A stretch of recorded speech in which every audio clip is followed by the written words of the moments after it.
Now all I need to do is um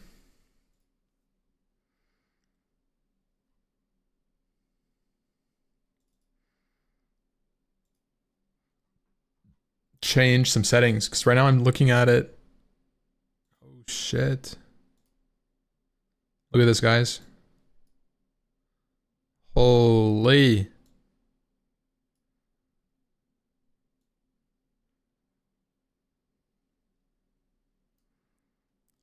YouTube chatter.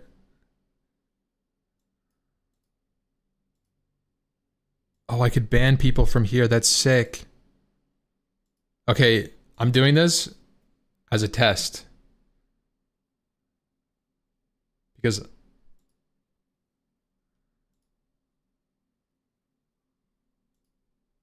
okay, that worked.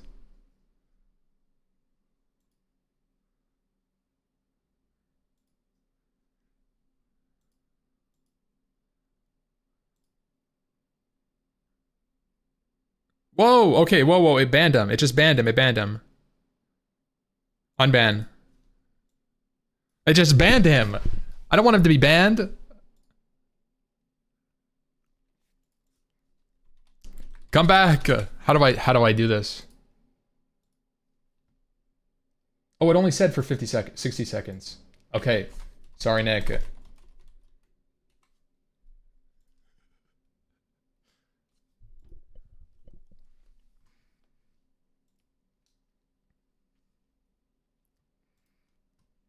Does it read Twitch chat? I might. Yeah.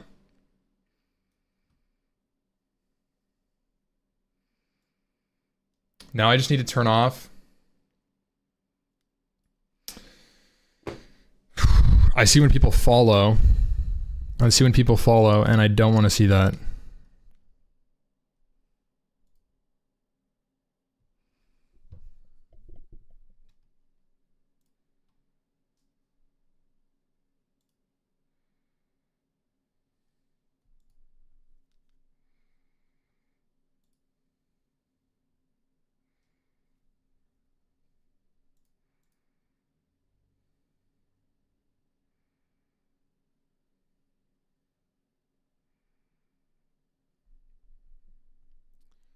Yeah, board gamer. Yep.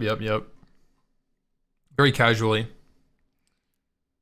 Event feed. Okay, there's settings here. Oh, you know what? I bet I can change it in the chat settings here.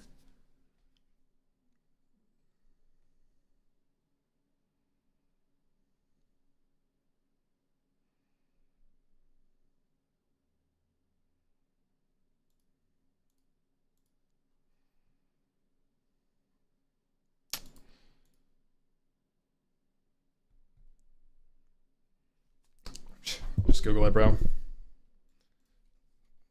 Streamer bot chat turn off follow messages.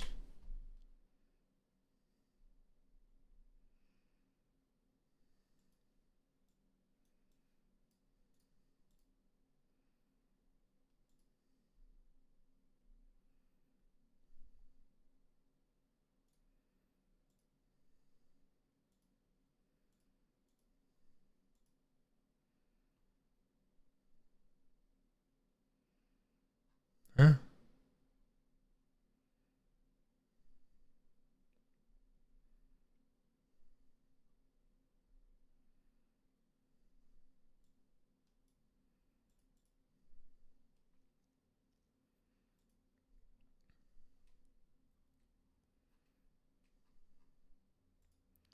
You playing Monsters Memories? Yeah. Yeah, probably. Is YouTube on a fat delay? You might just not be up to date, but it could be. It could be on a delay. I don't know. What class you spent the most time on? Hunter. Hunter. It's weird. I have to adjust to this, bro. Ready for Mitch? No, Mitch is doing his own thing now. He's doing his Gamba stuff. Posting new follower announcements in your chat. Disable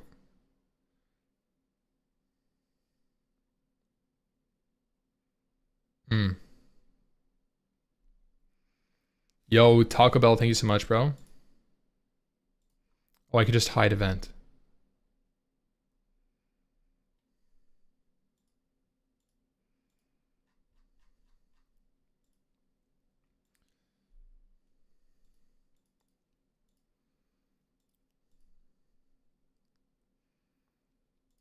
Okay.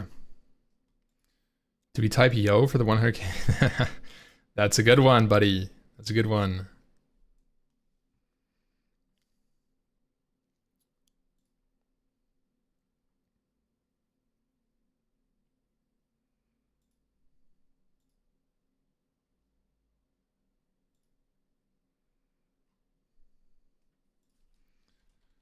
Guys, what do we know? Do we know what chat text this is? What is the normal chat text font? Someone in the chat knows. What font is this? Any font connoisseurs?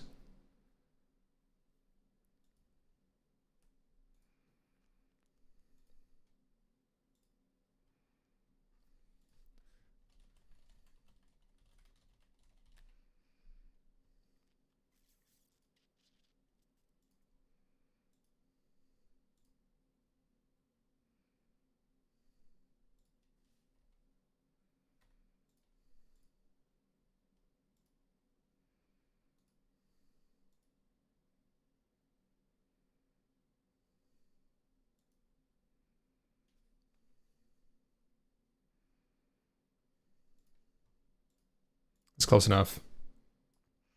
It's close enough. This was what I would use before.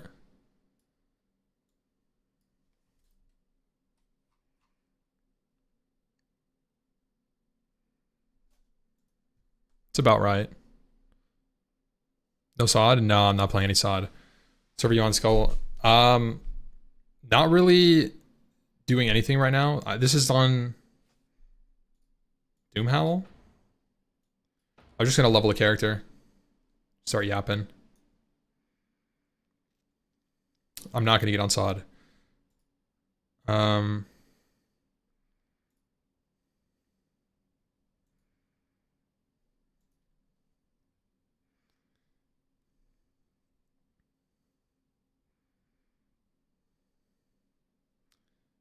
Okay. How do I...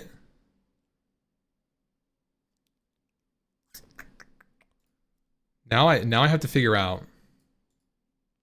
Oh, here we go. Events filter.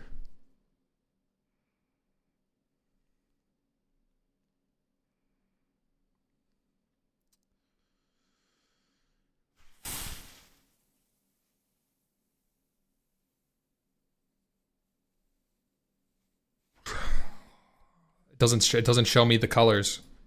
I'm trying to turn off the green, bro. I like it's too much, man. Too much.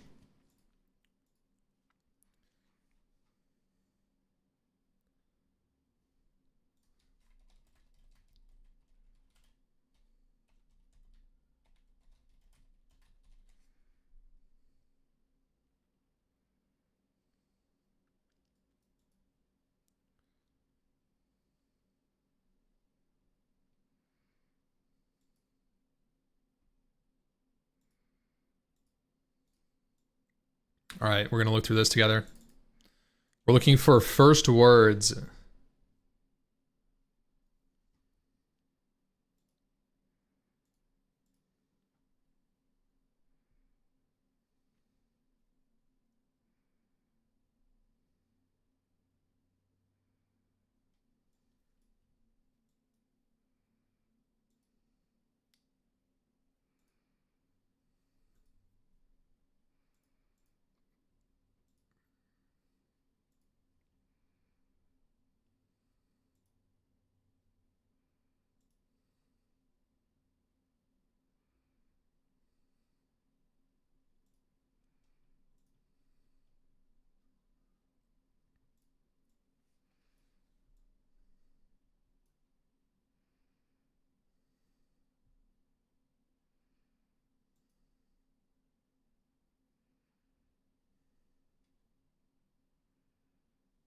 I guess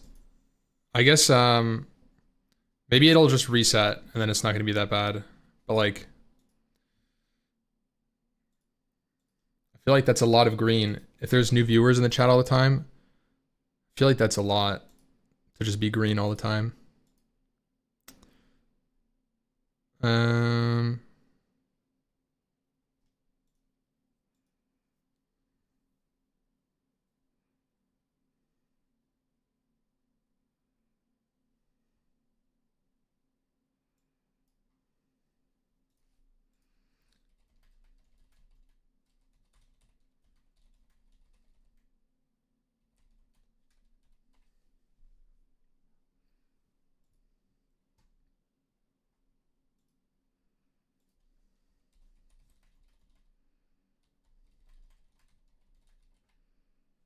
all right, we're talking to GI about it, or AI about it.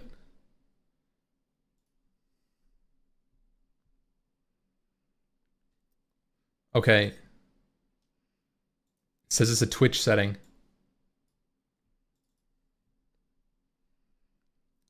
Settings, moderation. That's not chat highlights.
Um,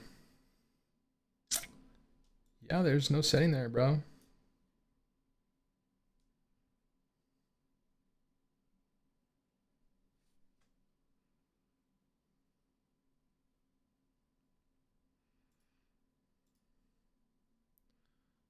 Commands.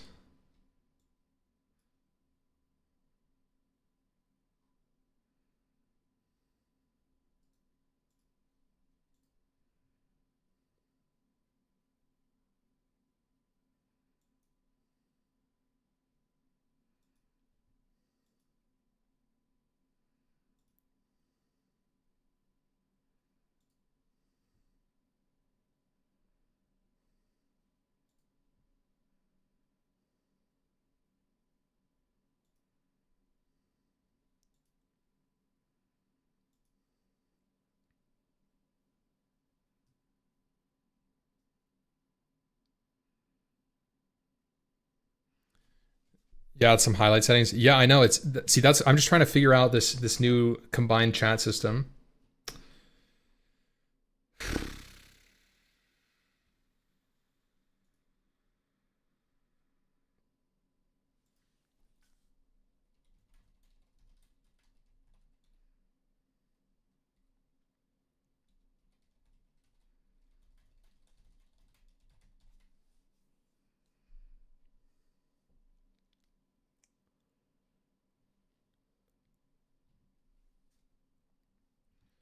Platforms tab.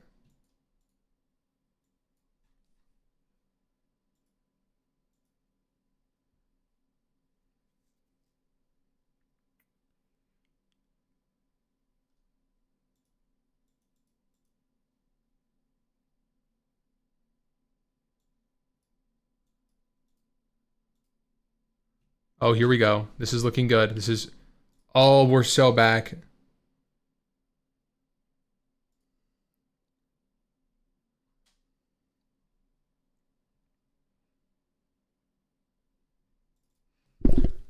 Okay. First words. Configure the first words cache. Never. There's no setting to turn it to never, bro. Oh my god. Please, YAP. Shut the... Dude, I'm gonna have to start banning people on YouTube soon.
Highlight first message is not an option here.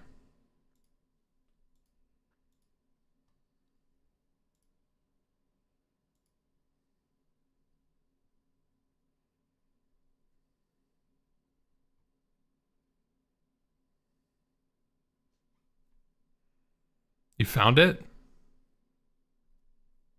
Hold.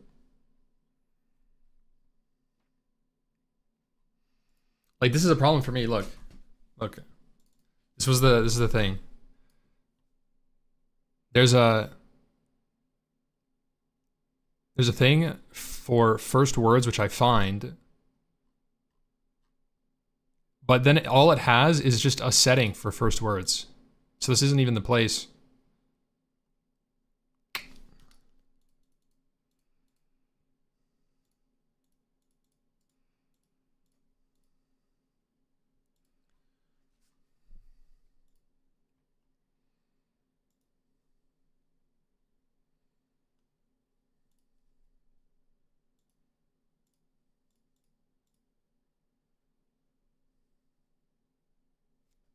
Do we not like first words? No, I don't want to see it.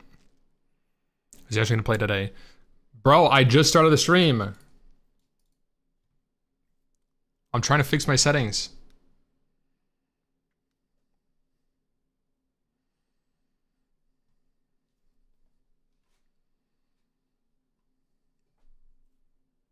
Yo.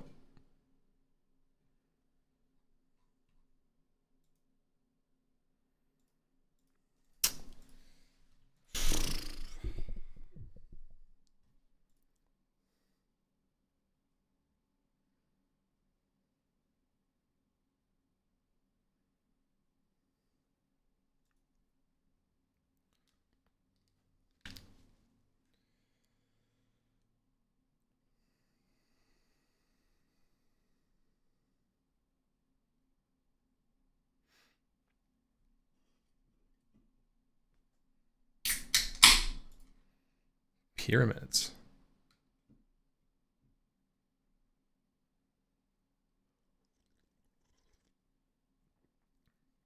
Check out Hardcore Saf. Oh god, did you guys wipe?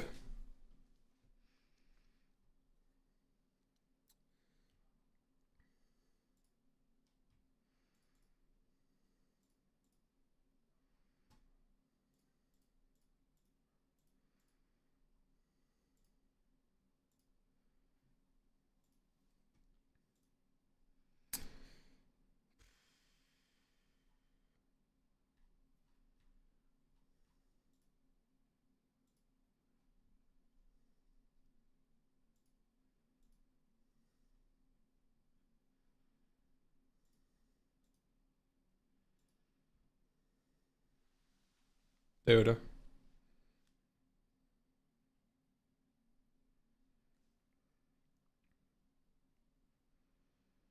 Yeah, I'm not doing sod.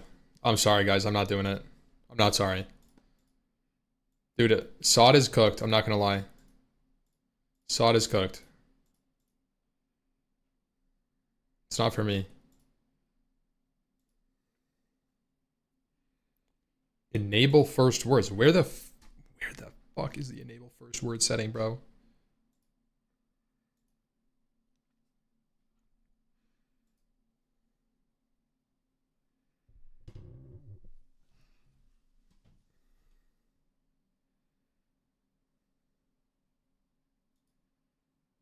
All right, I'm closing you guys.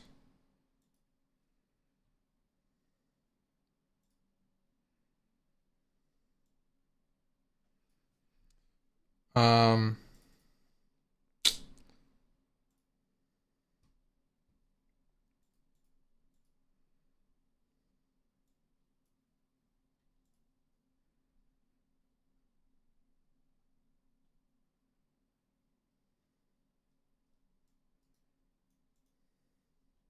we're back.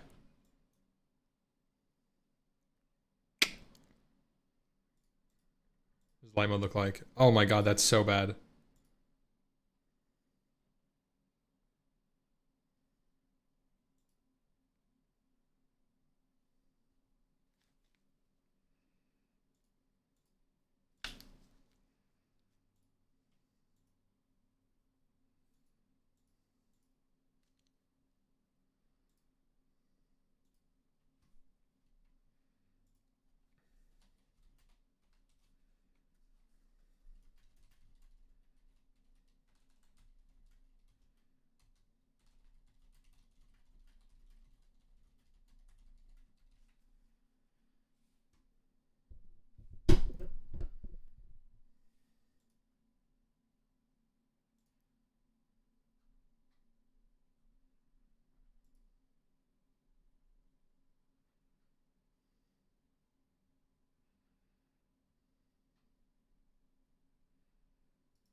Um,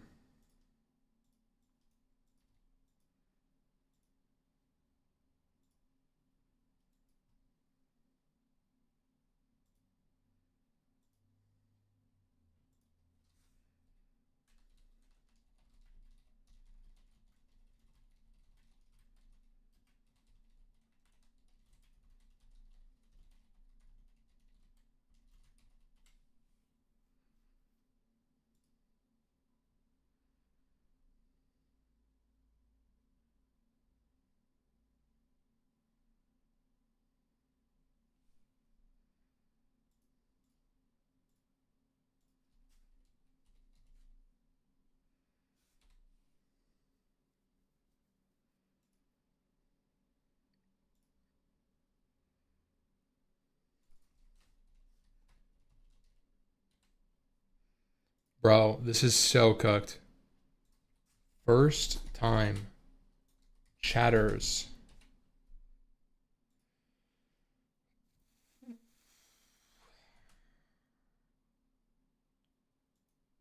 Yeah, yeah, I don't know. I don't know how to do it. So we're gonna be dealing with the green chat. Appreciate you looking, Mercy. All right.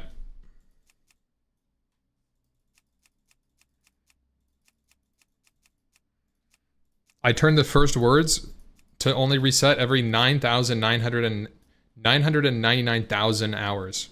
So hopefully it just stops after a while.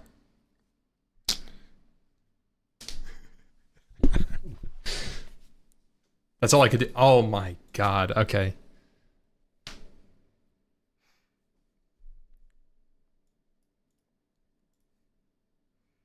Skull Rock.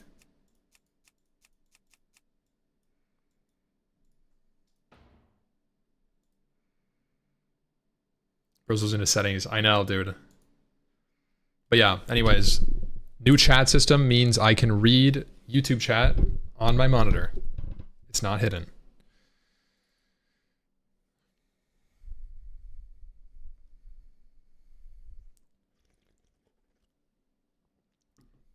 Yeah, big time streamer. Yeah, big time streamer here, guys.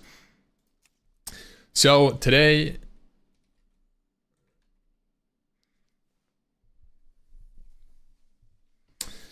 we're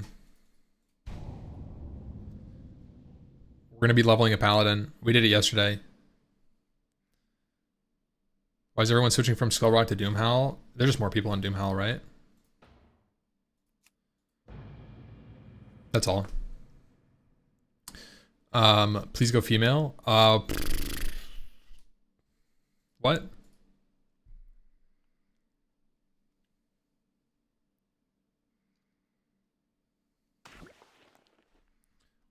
Whoa.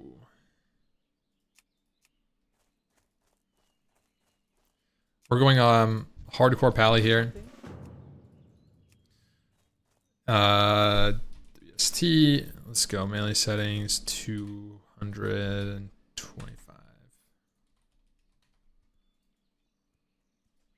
All right, hold chat. Okay, that's pixel perfect right there. And yep, that's looking good. Line it up. Oh.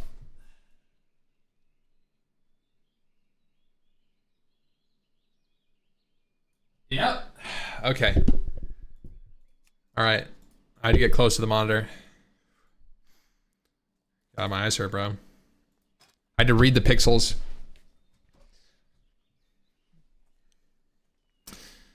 There we go. Go boom. Advanced settings, enable this.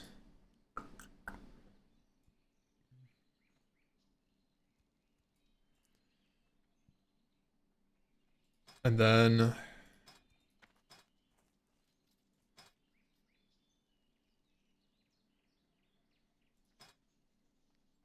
should be good. Oh yeah.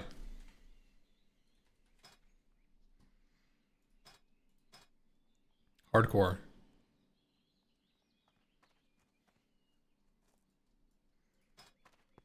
Does it just always have hardcore mode?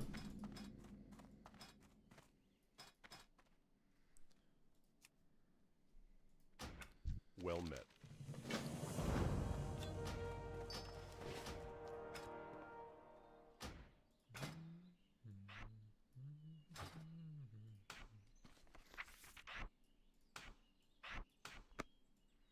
Okay.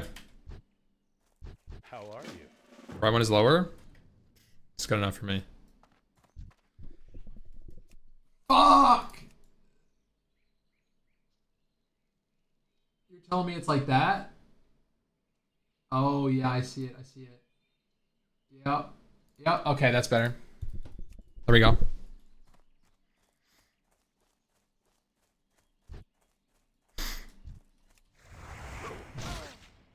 Is this loud?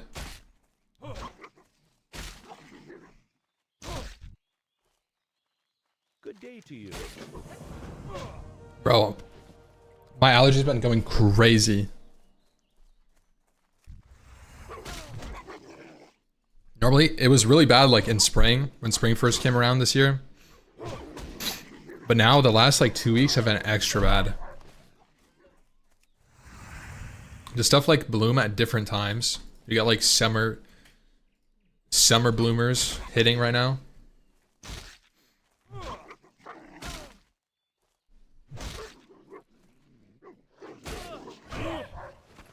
Depends on rain.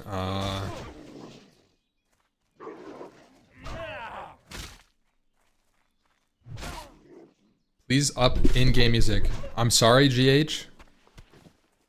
I cannot do that because the Twitch chat is experiencing some trance music YouTube chat only gets game sound.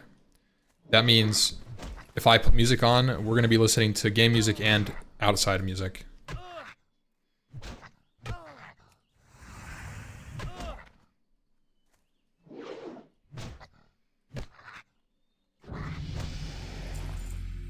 Yeah. What I could possibly do, but this is a setting for, you know, let's see. No, it doesn't have a separate music track.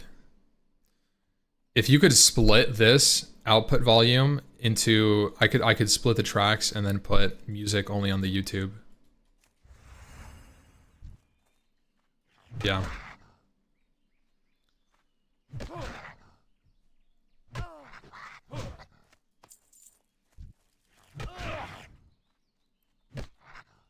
Not the red splits. Oh, we're not even speedrunning. I can't speedrun and talk to chat. Speedrunning is a thing where like I just have to not talk. As soon as I started talking in my speedrun, my splits turned off. Like it was really bad. I'll turn it off even. Actually, yeah, I'll keep it on.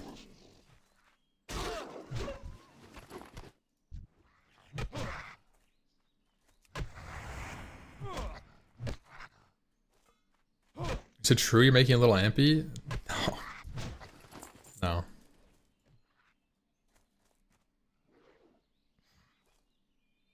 Not too fond of the swing timer? Oh. That sucks, man.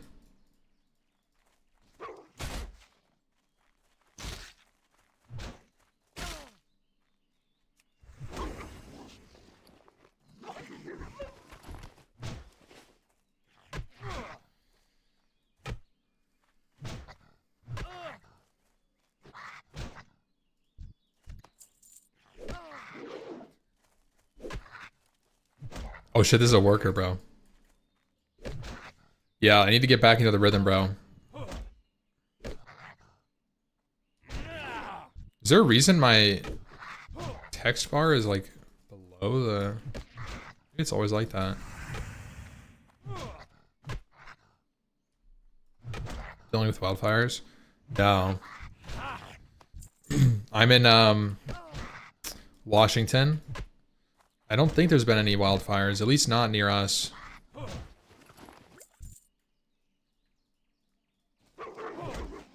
Ampy responding to non-existent chat now? It's a YouTube chat, bro. Look at that. You guys are not the only ones now.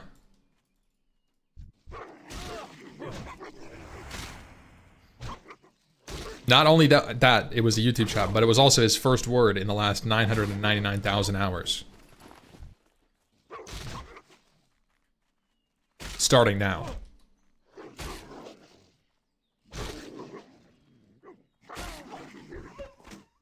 You are naked. Only temporarily. Yes.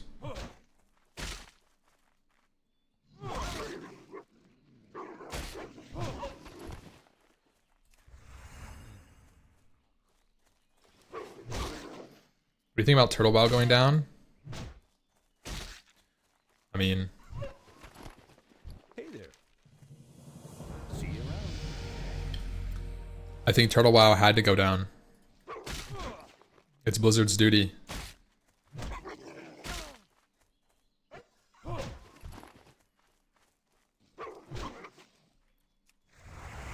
Sucks for all the people that are playing on it though. Turtle WoW dies so that Camelot can run. Guys, we got pants at least. Greetings for the Alliance.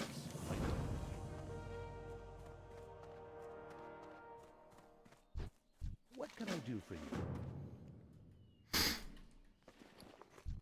I don't think it had anything to do with greed. Like, Blizzard is shutting down even small private servers. They're just cracking down really hard right now.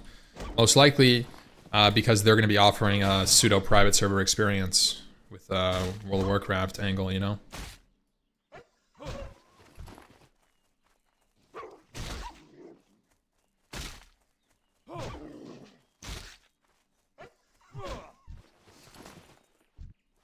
leak? What leak?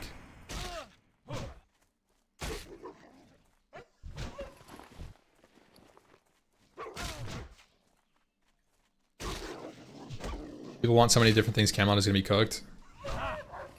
Yeah, yeah. We were talking about that last night.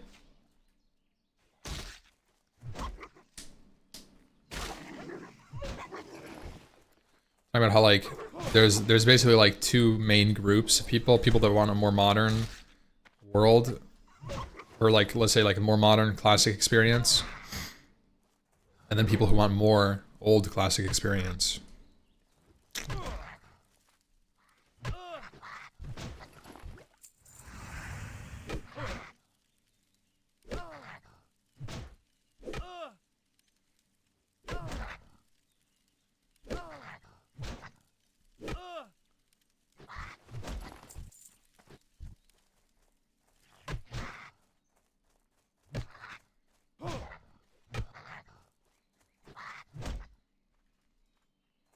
This is hardcore.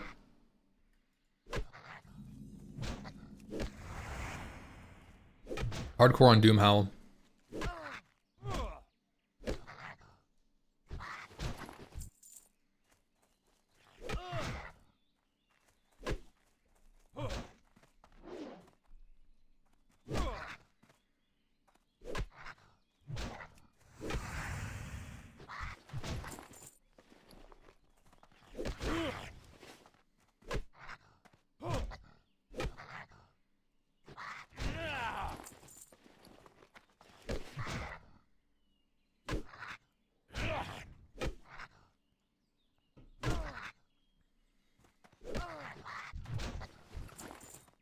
I have Red Tree Pallies banned in my groups. Can you tell why?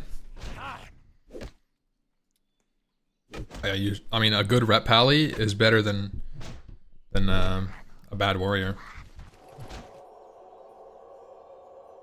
In a dungeon group, I'd easily rather have a Rep Pally, especially in hardcore.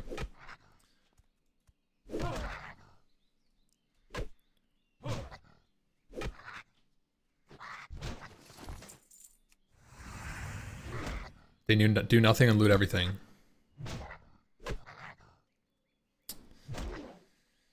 Pallies, a Rep Pally does good damage up until like level 40. It's like decent. They don't have real AoE damage, but what they bring is buffs. Say they do nothing is just ignorant towards their utility, because the Pallies bring really strong buffs early. So if you're playing and you don't have might, and now all of a sudden you have might on 3 melee, that's insane. It's really good. Maybe a pet. That's a ton of DPS right there. Then, on top of that, they have like freedom, blessing of protection. And a well-played, properly used utility play, or a utility paladin, is easily a really good addition to a comp.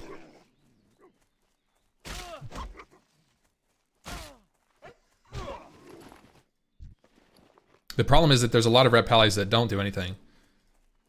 And then it's bad, because like, a bad Rep Pally is worse than a bad warrior. Well met. Go with honor, friend.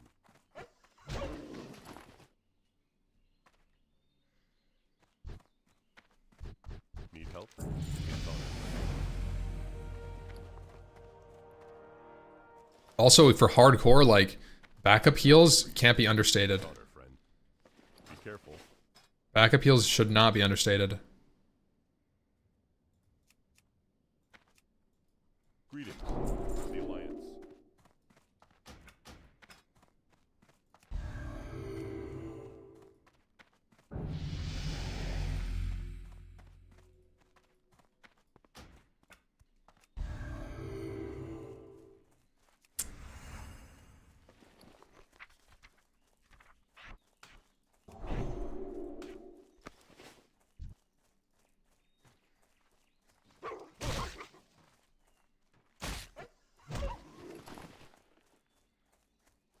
In theory, they could be good, but reality, it's just not happening with off-heal and stuff. I mean, I've played with good pallies, man. What can I say?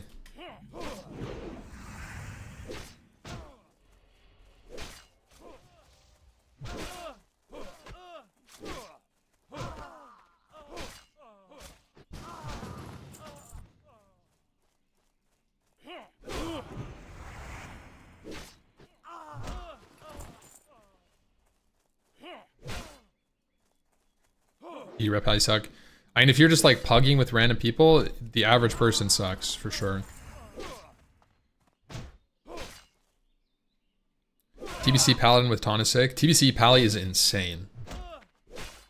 Pally's with Bard and EQ for... Yeah. Bard... Right, like, it's one of those classes where, like, you could get somebody who just stands there and just has, like, regen aura and they're, like, hands off. That's the equivalent of, like, a bad rep pally. But then you have a rep pally that comes in and they're, like, you know, high DPS uptime, using their mana to heal the tank, to increase group, like, activity percent. Keeping their 5-minute buffs up, using, like, freedom on the warrior when he gets nova'd. You know, rebuffing, stunning healer casts, Seal of Justice on mobs that are running away. You know, there's so much utility that, like, you don't really think about until somebody does it, and you're like, wait, that was a good play. And oftentimes, if you're not used to, or if you haven't played Paladin, and you don't know about that stuff, you're just not going to notice it.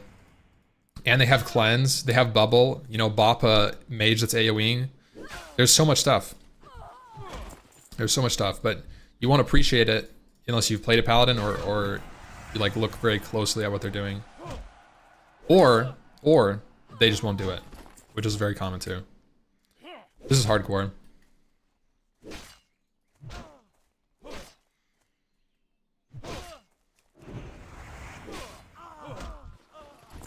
Having a good player on Paladin, you know, actually this is a good example. Lay on Hands. In our official KT kill, our very first, world first hardcore KT, I died, we didn't kick a Frostbolt. Windforce was the only other tank that was appropriately geared. He dropped to like 2k HP, and Tuki lay on hands to him at full mana, which is a very hard call to make as a healer. Most people won't do it. But he lay on hands because I identified the situation. And literally like milliseconds later, Windforce took what would have been fatal damage, but he got lay of hands. One single play like that was the difference between both main tanks dying, like main tank and main off tank dying, and then KT being loose at 50% HP. And that's how impactful like one hero play can be. And having like really good players on Paladins, where you bop somebody right before they die because you identify the situation before they do, that's what, like, you know, I want really good players on Paladin. It's so good, man.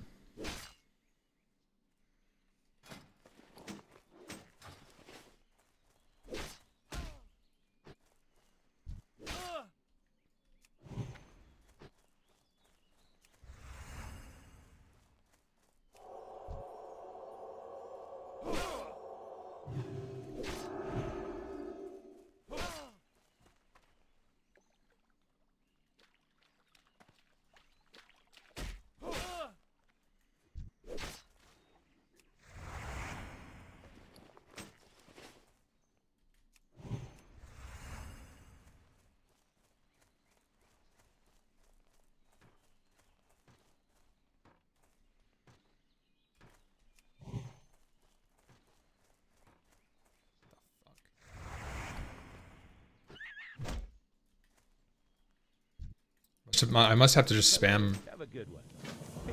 Safe travel.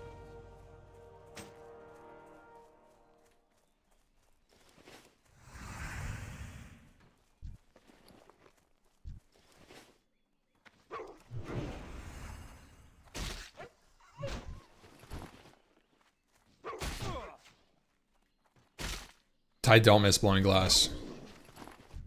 Are you doing it underwater on Fossil Island?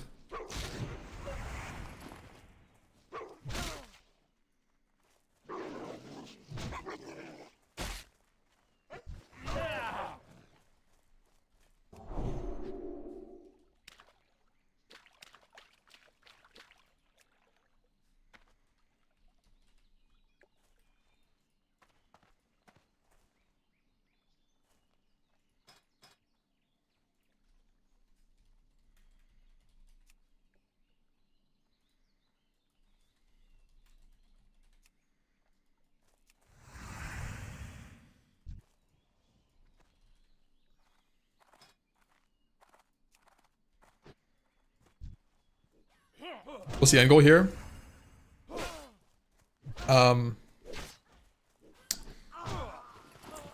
Just playing. You know, I think for me, I'm starting to think about Classic Plus like classes. So I'm kind of just playing around on different stuff and just thinking about it. You know, maybe kind of getting back in the swing of Classic stuff because I haven't been playing Classic. That's pretty much all it is. There are other classes in this game? There are, I know. I know, I don't have to play Warrior. Although I might. Fuck. Who knows? What if, like... I feel like playing Warrior would be fun still.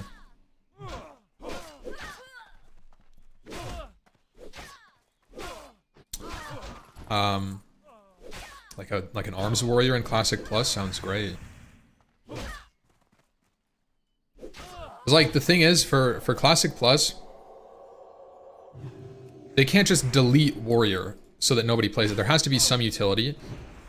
And, you know, it's kind of nice if they make Warriors like they are in TBC, where you kind of want, like, at least one Warrior.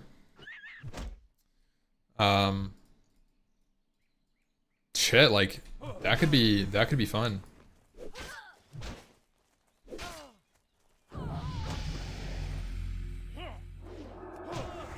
Should do a sod comeback at level 60. Honestly, that could be a play. You know what? I'm actually not opposed to the idea of coming and playing sod with everybody starting at level 60.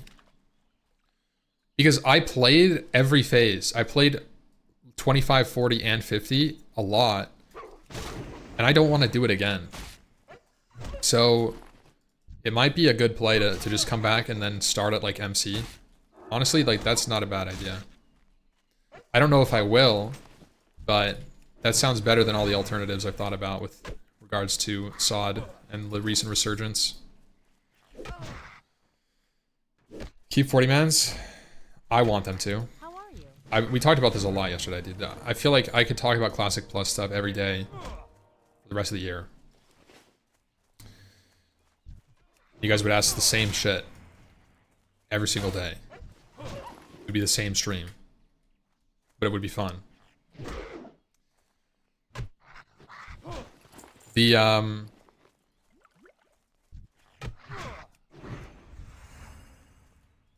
thing I want them to do is keep 40-mans, but then also I want them to invest time into making content for smaller groups of players. I don't want them to just be like, okay, we are making raids 20-man so that smaller groups of players can play together. I think that's a bad play. I think 40-man raids should have a place in Classic, and I think it's very iconic for a reason. Creates very large guild structures, and that is what creates, like, some of the most magical parts of Classic are because you have a very large guild structure. It's not necessarily because MC itself is a very fun instance. It's very social at the end of the day. And having a 40-man guild is almost entirely different than having a 20-man guild. I'm sure you guys can attest to that. And the reason is that it's just bigger, and you have to kind of work with people more. It's different. You know, you have to make concessions, you have to bring people you maybe don't want to bring. And it creates like a different environment. I think it's good. Overall, I think it's a good thing for the social aspect of the game. And so I think it would be a shame if they just got rid of it because they said, well, people complain, they don't have friends, they can't find a group, like whatever the fuck the reason is. What I think they should do, on the flip side, what they should do, in my opinion, is they should keep the 40-mans so that you have those guild structures, and then make things like Karazhan and Zulaman and put them in, and then make 20-man raids. Like, make 10-man dungeons that are hard. You know, who's to say that hard content and like difficult stuff has to be 40-man? You could get like some really good gear for maybe like a 5-man dungeon and just make it kind of like a hard like pseudo raid dungeon. You know, and I think that kind of stuff can exist and help facilitate those smaller content groups people are looking for. without really removing the large guild structures. Because at the end of the day, the game is social, like I was saying. The game is social, and like, when you have a large guild, you kind of are forced to make more friends. You're put in a position where like the game is facilitating you to meet more people and engage with different people you may not have otherwise done because you need them. And when you go to 10-man raiding, you don't need to do it, and so you won't. And I think that leads to just a less social aspect of the game.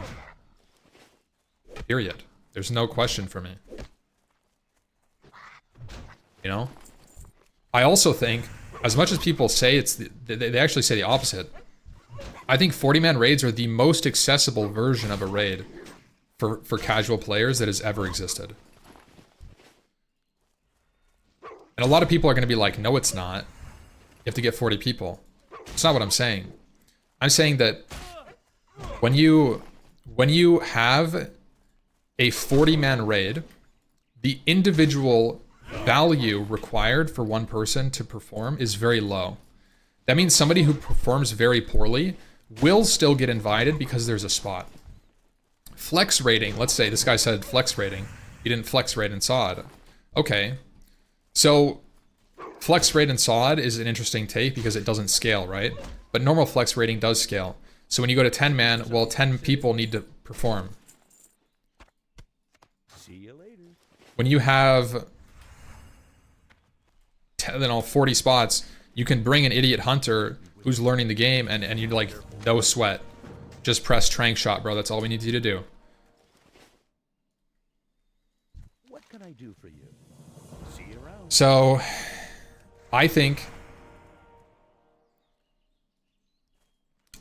like 40-man raiding is actually very approachable. The biggest problem is people don't like the idea of playing with people they don't know. And I think they just don't join guilds and then they complain about it. So it's like a different problem. What is the problem with 40-man raids? It's because the people complaining about it don't want to join a guild. That's the problem. It's not because it's 40-man, it's because they don't want to join a guild or they don't want to be in a certain like atmosphere. I don't know. But it's like,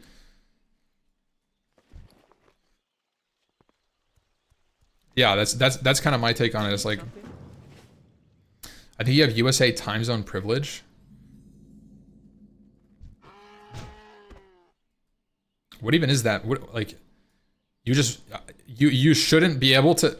I also think this is true. If there, you shouldn't be able to find a raid at a whim. I've talked about this for SOD, like, like I get it. If you're playing from Australia and you want to raid at like 2 a.m. USA time, like you're not gonna have a great time. But like,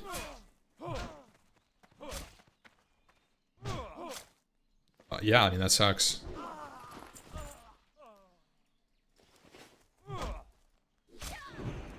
Try defeating the roster boss in OC. Maybe play in the Oceanic servers.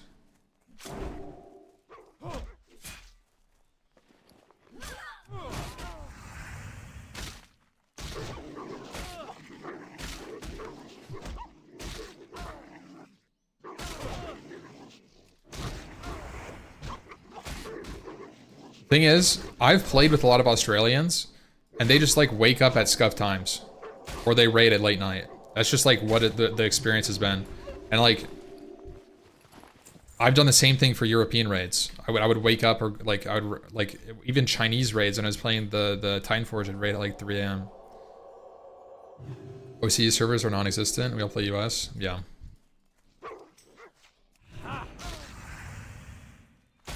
Maybe you get paid to play? Okay. Sir, you're banned. You're banned.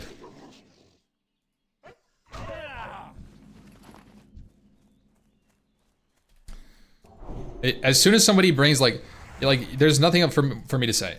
He says, okay, but you're a streamer. He pulled the you're a streamer card because he ran out of stuff to say. It's like, I've only been streaming for like 3 years, and I've been playing WoW for 20. But you're a streamer. Your experience is invalid, sir.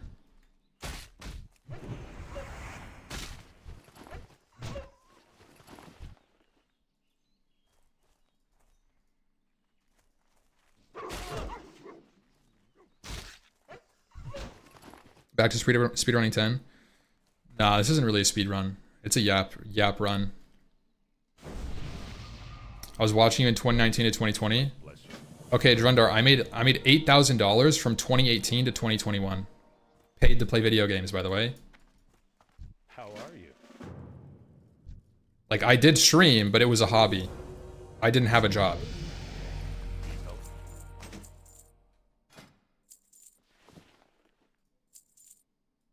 Go with honor, friend. I think I should grab this now. Hey there. Safe travels. You haven't dropped now? No.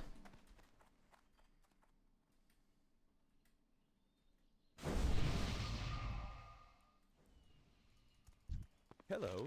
Oh, I was supposed to do this. What happened to the other Pally? I figured that that's like more of a speedrun character, and if I'm not going to speedrun, then I should play on the hardcore servers. That's kind of what I, Need help? The Alliance. Oh, I didn't set my hearth. Dude, this is just... This is just ass backwards.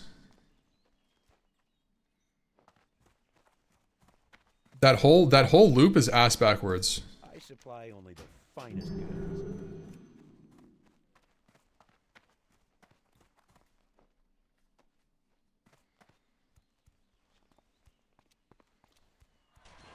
I deleted my Hearthstone for inventory space. Try to put yourself in the shoes of an employed person because the average WoW gamer is getting older, not younger. Yeah, no, like, I get it. The thing is, if you really have, like, let's say you have a job, a full-time job, and you're committing 40, maybe 40 to 50 hours a week on your job, and you're tired on Saturdays, and you have like family shit every Sunday, and then you have like a soccer club you go to like twice a week, and then you go to the gym. It's like, well, if you don't have room in your life for World of Warcraft, that's not because the game is bad or should be designed differently. It's because you have made choices in your life such that you no longer have time for the game, and that is okay. And a lot of people, they make these decisions in their life, and they make no time for the video game, and then they complain they have no time for a video game. Like, fuck off, bro. If you want to, I know people that do this, where they work 40 hours, and they skip the soccer, and they skip the family time, and they skip all the other shit that they do in their life, and they replace it with video games, and they do have time to play, even though they have a full-time job. So, like, it's more of a difference of, like, what you want from life. And if what you want from life isn't WoW, you shouldn't complain about not having WoW. Hello. And I get that all the time. That's like one of the most common things I see is just people that they don't make time for a game. They complain they don't have time for a game, and they want it to change so it fits to them.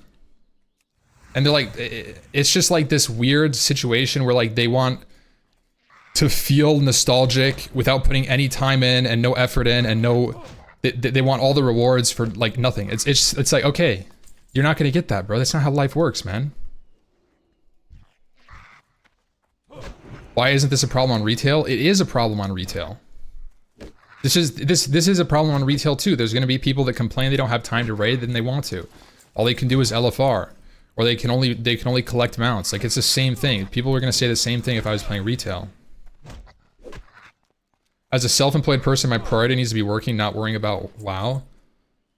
That's okay, just play when you can. Exactly. That's like the reasonable thought process. Like, I don't have time for WoW, and that's okay. If I have time, I can bust out some levels and have fun with the boys. Maybe crack a beer on the weekend and do a dungeon run. And like that's like the perfect example of someone who has like their priorities straight and can enjoy the video game. But there's people that have their priorities straight and then they want to enjoy the video game and they're trying to like fucking raid on 4 characters and they don't have time. It's like, what are you doing, bro? Just cut back, man. Good day to you. Problem isn't finding a guild, it's being on inconsistently and unable to put aside a good portion of time undisturbed for raid. Kids and work do a number on me being able to play WoW game. Yeah, I mean that's just like not a good situation for Did I not pick up the quest? Oh, it wants me to fucking vendor, man. Yeah. Yeah. No, that sucks. Especially if you want to raid. But...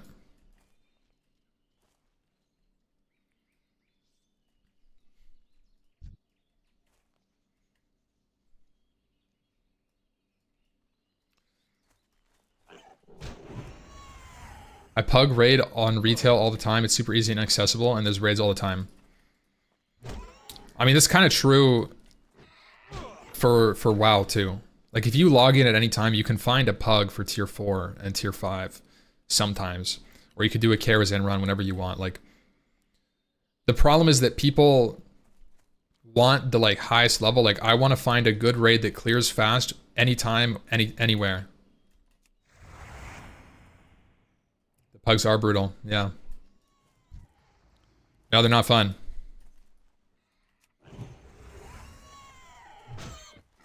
Unless you're a warrior, right, well. Yeah, that's a reroll angle. Bruh, do you really hear yourself? How many... What are you saying? What, I don't know. Thing is, like, I don't know what you're asking me. Do you really hear yourself? I don't know what you think I said that's, like, weird or, like... How many GF do you have?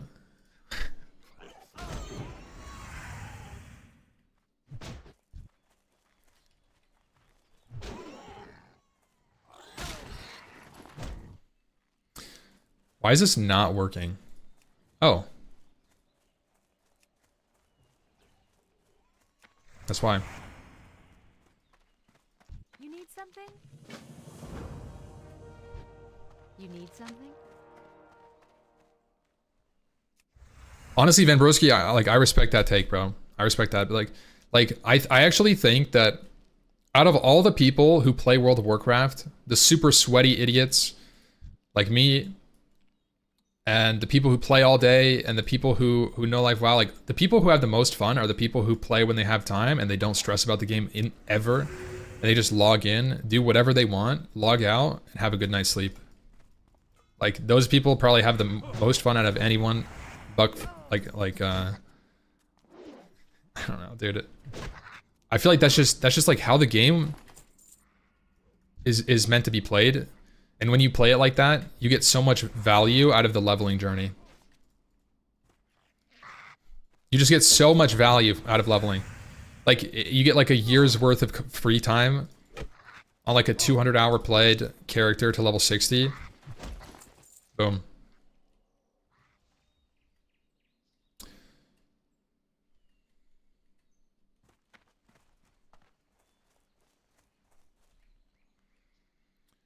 Devs should tailor the game to the majority, not the minority. Devs shouldn't tailor the game to anybody. They should make a good product.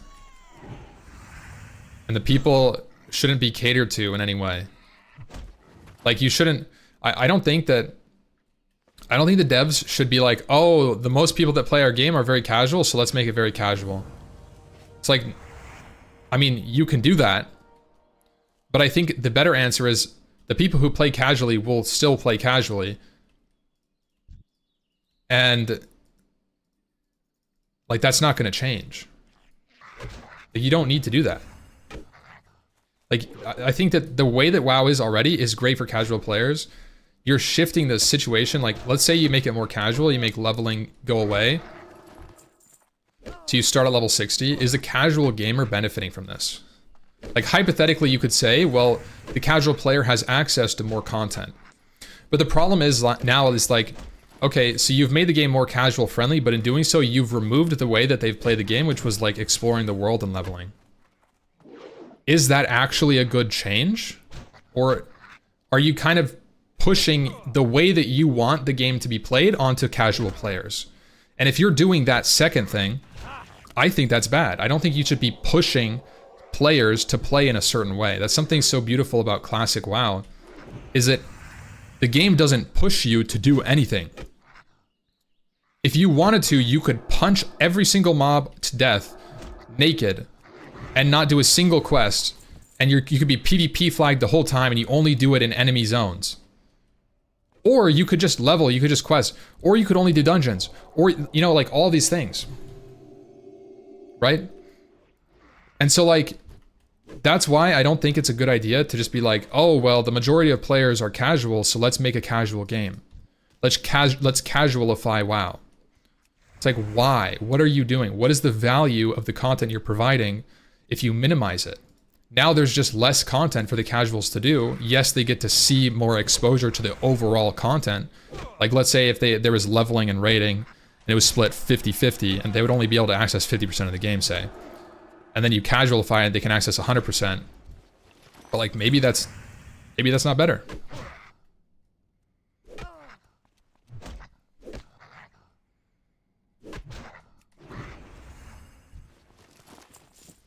Yeah, I played World in Warcraft.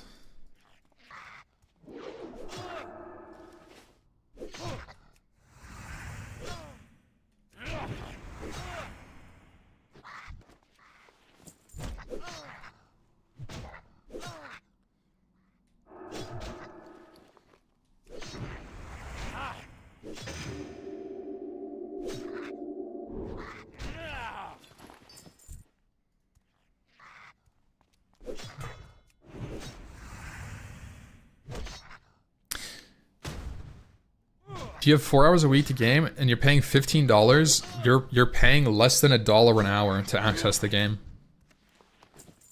I don't think that's a big deal.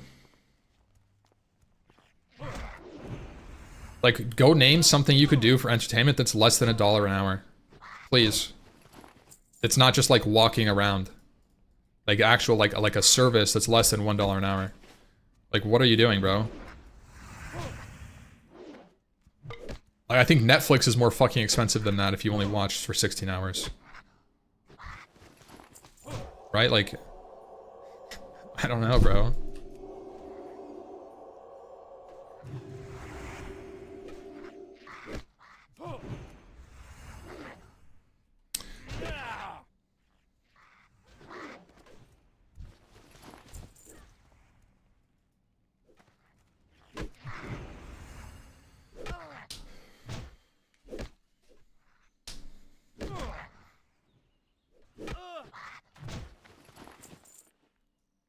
ROI is pretty good.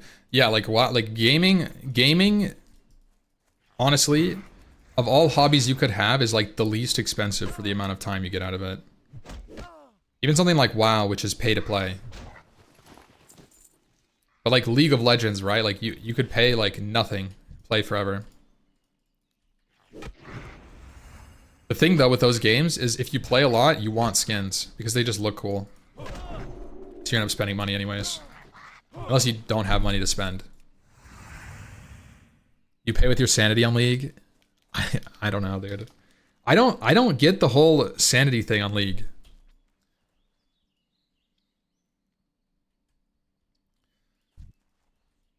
I don't know if like maybe I just play League differently, but like I just don't get like I just don't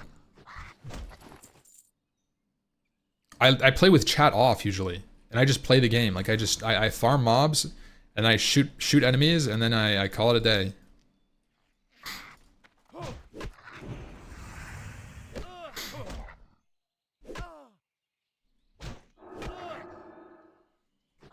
You don't lose your sanity when your teammates decide to speed on purpose? I mean, I just play like normal games.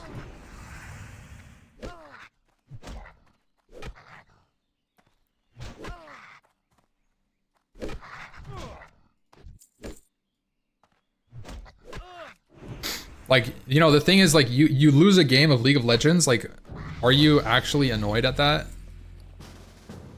The fuck?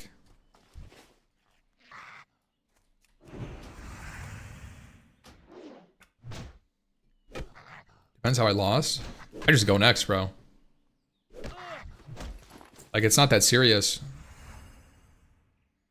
I feel like... Could you do a corrupted gauntlet right now? I would wipe on a CG. I would fucking wipe.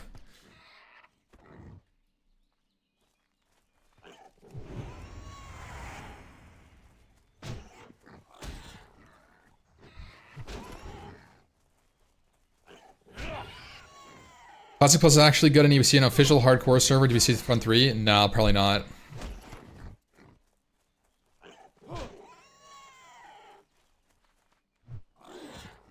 Savix could do it with 52 days. I mean, I've cleared CG before. Are you asking me to do CG like on RuneScape because you think I've never done it? Like, I've done CG. I've killed CG like 100 times on my character before I quit. That's actually... CG was the first grind where I was like, wait, this is kind of what the rest of the game is. Obviously, like, it's a worse grind than other things. Front 3 is a thing.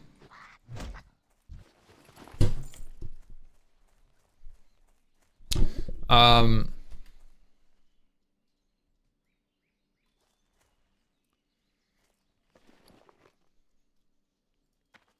there. No, like, the thing is, I don't want to lead a guild anymore. I'm not a good guild leader.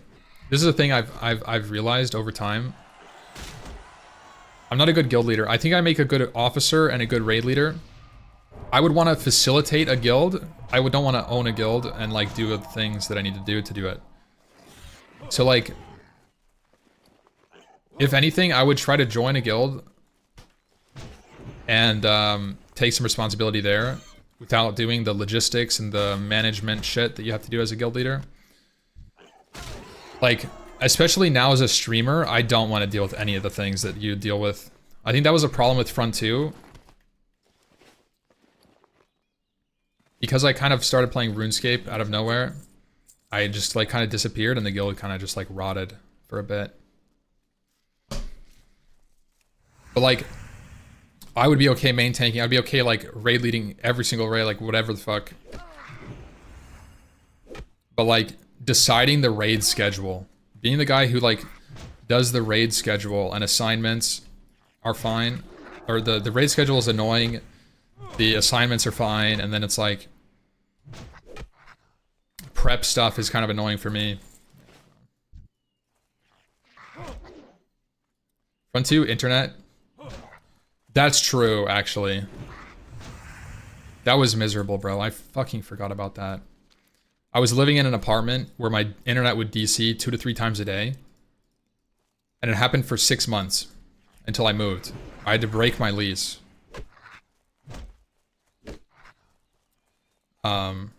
So fucked up, bro. That whole situation was just fucked. And,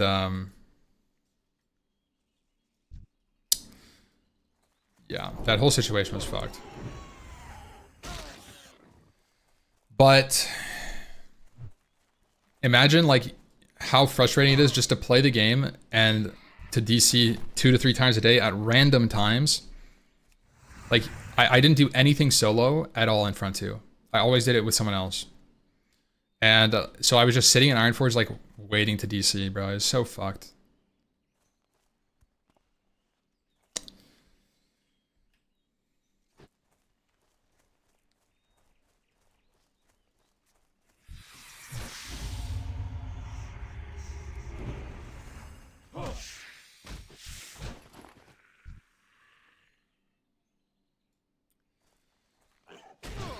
Yeah, Lesmos, it's good, bro. I'm trying to get into the mindset of classic leveling again. And I think Classic Plus, if it happens, Classic Plus will buff Paladin. And then it'll be a good tank. So I have to learn Paladin. Doing a little speed running, little hardcore for fun running. It's a garbage machine. I don't know. Trying to figure out which classic run will buff. Right. So I got to be versatile, you know, got to be flexible here. When the announcement comes, I got to be ready to play whatever the calling is. So we got to prep everything. Yeah, this is hardcore. Hello, have a good time. Druids can do it all. Nah, then I'd be a freak. Like I said, druids are certified freaks. All of them. They try to hide it, but they can't.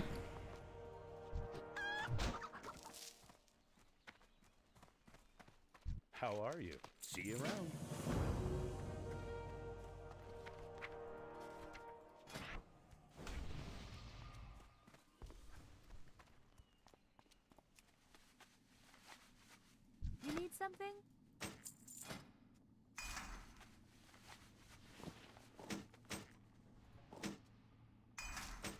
Have a good one. Looking for something specific? See you around.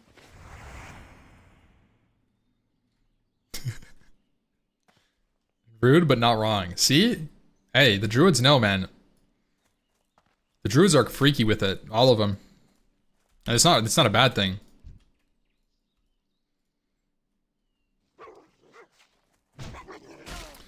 Good of music. No, I've never gone to a music festival or anything.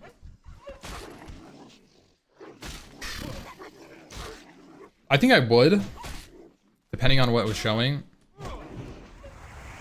But I think I would get tired of it really quick. Like I don't really want to go to something like. Depending on how loud it is, I think I would just leave. And I feel like music festivals of all things would be pretty fucking loud. Maybe the play is like earplugs or something. Yeah, I'd have to do the bad vibes check.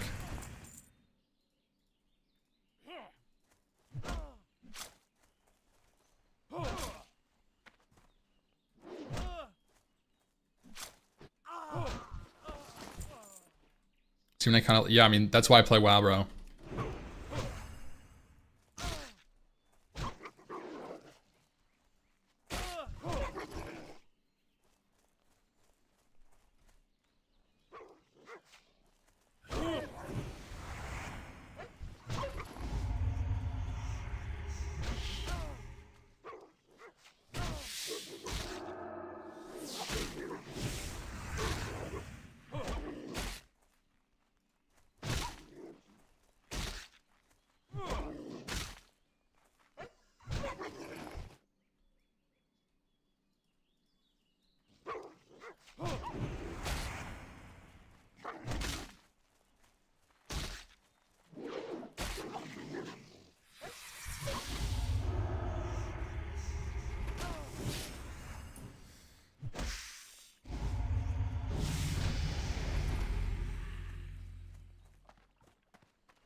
Bro, Doral, post out, man.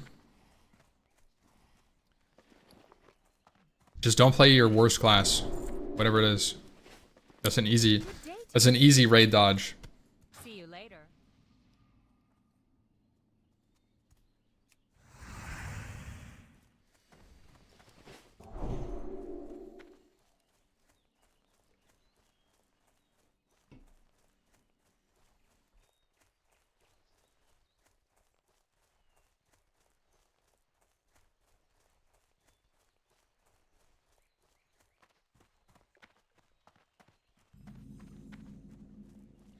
Playing WoW because his Warcraft friends are busy.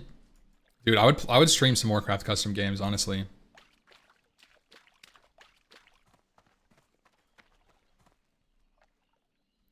The Warcraft Symphony?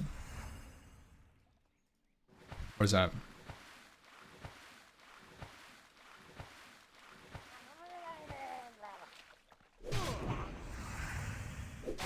Dude, I have a fucking cut on my lip. I accidentally like bit my lip right here. And it's like right where my tooth rests. Like my lip like rests on my tooth on it. It's so fucked up, man.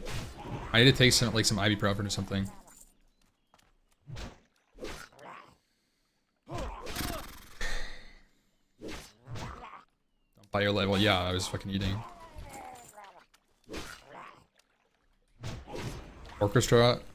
Orchestra performance of WoW music. Is it like at BlizzCon or something? Because I don't wanna go out unless it's like I'm there. I'm so over traveling. There was one time when we traveled like I was on like fucking 5 different plane flights in like 2 weeks. And that shit that burnt me out, dude. I'm like, I don't want to ever do this again. It's miserable.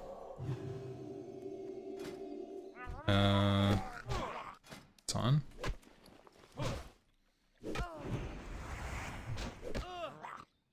Orchestra performance of. Oh yeah, I read that.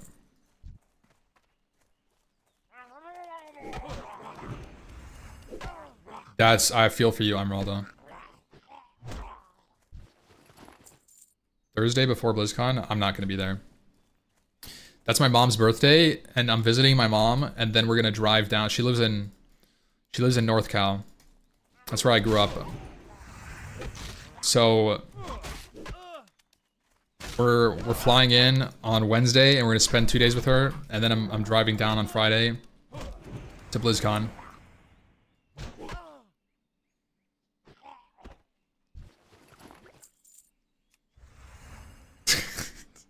Yeah, Lesmos, I kind of just dipped, bro. I'm like, I'm over this, bro. I'm cooked. I'm done. I want to go home.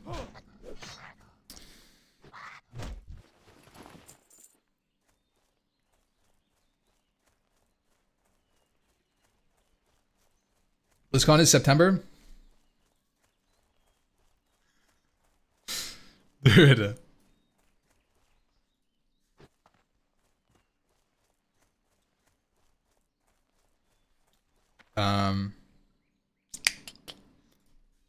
September something? BlizzCon date? Is it the Saturday? September 12th.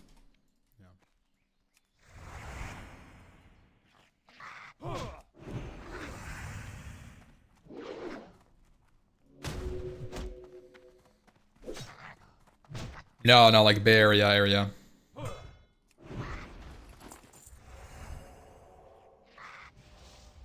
You're like more like mid-cal.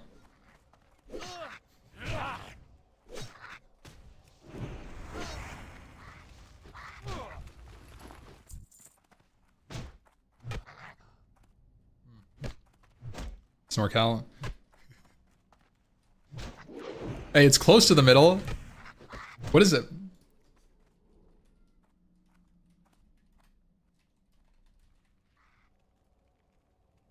It's a little. It's pretty north. Bro, stop fucking trying to rough weights on me.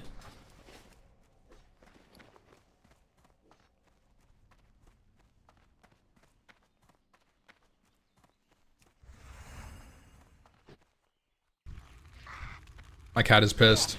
One sec.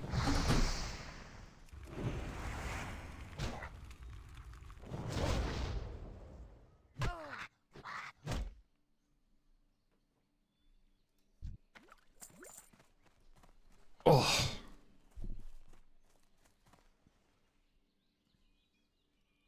Bakersfield?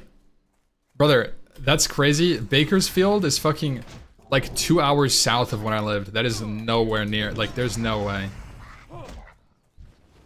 I remember one day my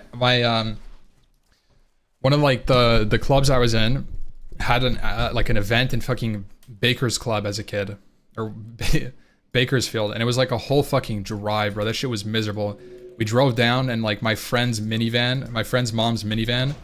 It was like six fucking idiots in the back of the car, just like talking shit the entire way. I mean, it was fun, but it was a long drive, bro.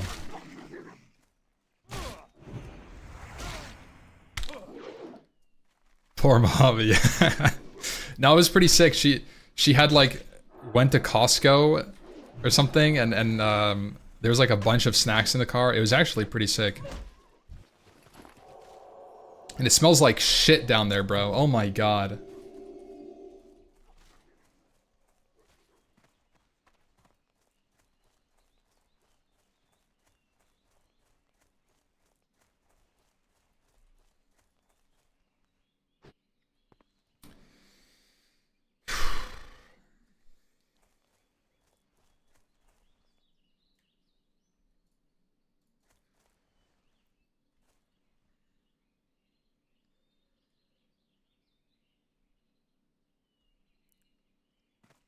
Watch first, like, you don't have to play WoW, man. Honestly, if you don't feel like playing WoW, the best thing you could do is not force yourself to play WoW. Like have a good time and play whatever you want. Fucking play Minecraft, bro. Play Warcraft 3. Try... What's a game we've been playing? We've been playing Repo. Me, Liz, and her sister, and Mac.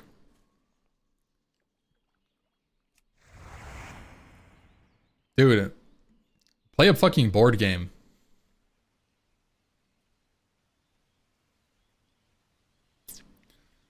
Lesmos, true, dude. Yeah, if you min-max IRL. Factorio. Dude, I've tried to get into something like Factorio. I feel like it would be fun for me, but I just can never do it. Never do it. I don't know.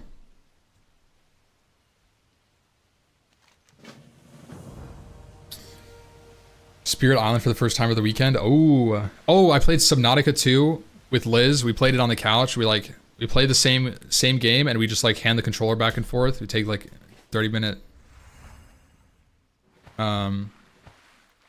like shifts almost. That was fun. Valheim. Honestly, I want to play Valheim.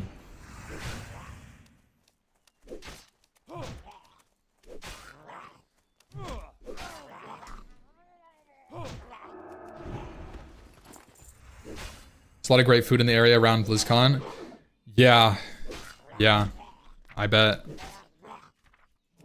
California is one of the places that, like, of all the places I've lived, California has had the most diversity in good food. Where I live in Washington now, like, if you want good food, like, there's not really good, like, sushi near me.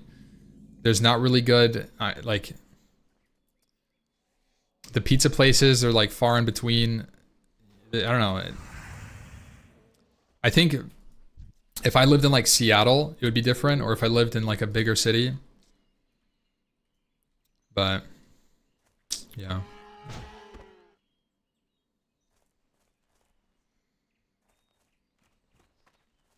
Valheim full release soon? Yeah. Yeah, I wanted to play Valheim, bro, once it comes out. Yeah.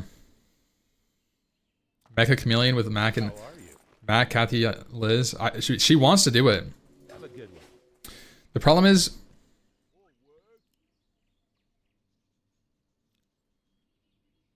so many good sushi places in Washington. Not where I live. Not where I live. Maybe I just haven't tried the good ones. But yeah, dude, the fucking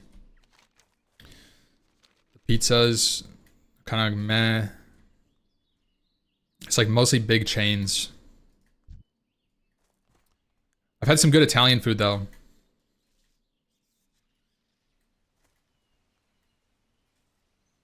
There's definitely some gems. No, the guy took the wood.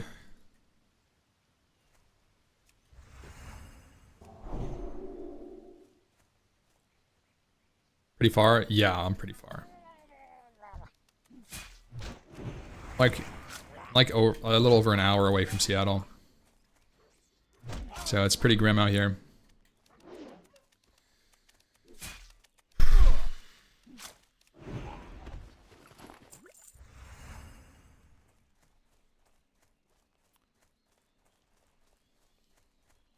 I wish Liz was around more. She just works so much. She works so much and she can't really like be on stream because she's working all the time. But I loved playing. I've had so much fun when we're streaming together. The Hot Piss era. Workaholic. Yeah.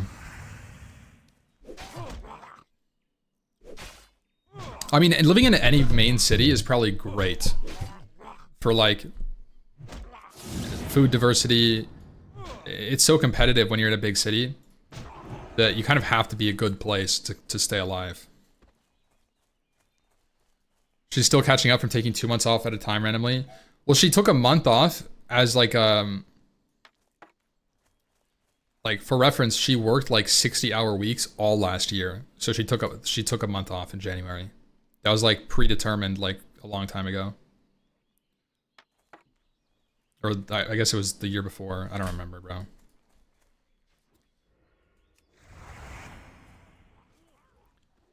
Yeah, well, basically, the company she was at, like, she was basically doing like 2 people's jobs, and they like were kind of like not hiring anybody else to help. It was like kind of fucked up, honestly.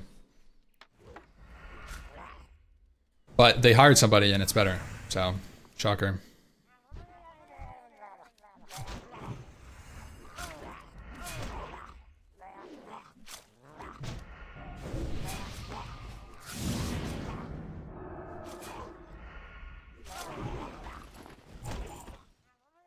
Yeah, for like the longest time, they're like, all right, just like 6 more months and we'll bring somebody new in.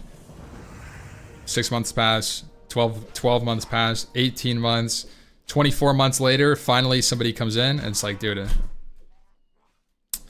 that is fucking rough. So that's why she got a month off.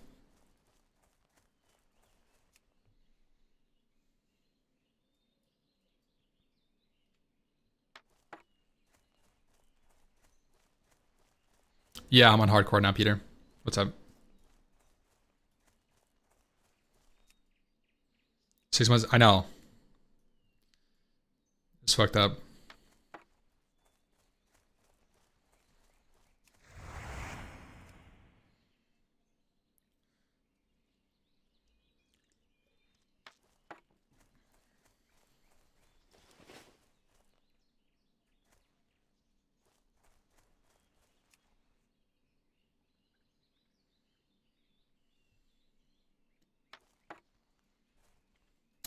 There's a bar in Capitol Hill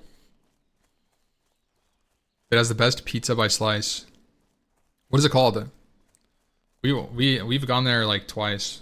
Big Mario. Okay. Keep that in the bank. Yeah, I'm on Doomhowl.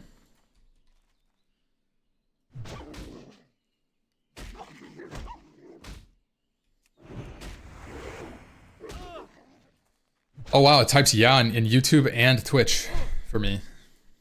It's kind of cool.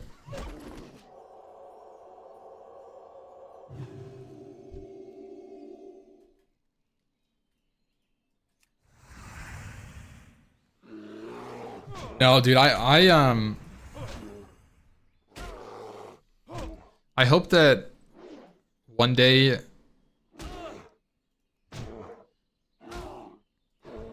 we could have like some more regular streams with Liz.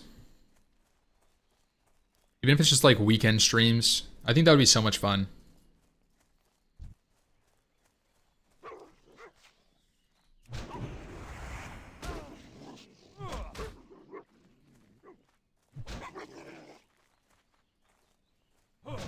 The problem is there's like nothing to do.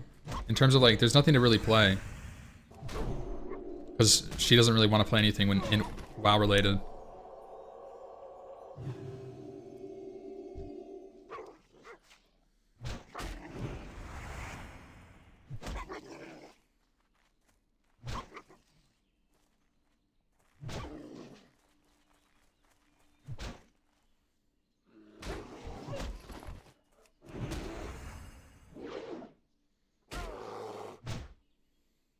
I wish they just released M&M. I know.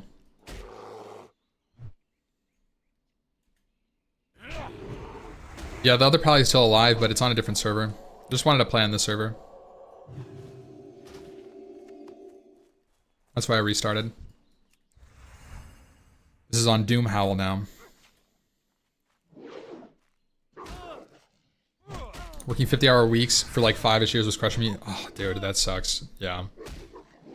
No, that really sucks because as soon as you work more than like 40-hour weeks, I feel like it starts like deteriorating the rest of the time you do have more. Because like, you know, if you want to get good sleep, you're working like 9 to 10 hour days, you have no fucking time left, bro. It's so rough. And then on the weekend you just sleep. That's where Liz is pretty much. Like that's pretty much where Liz was. It's like, nah, I worked so much today, I'm tired. I go sleep. Alright. It's a weekend, I don't want to do anything, I've been working so much. Yeah, no, I get it.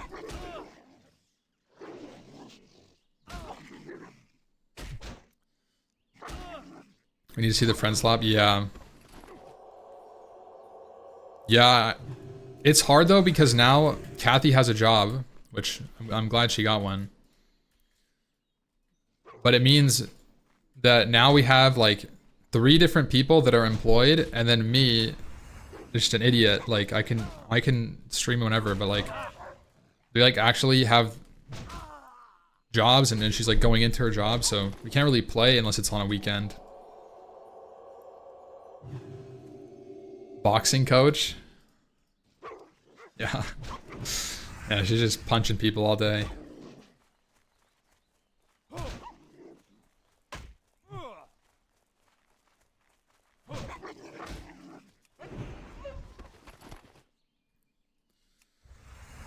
Oh, 3 more bears. What even is that emote? For a little bit I thought it was Glorp with sunglasses, but then I like hovered it.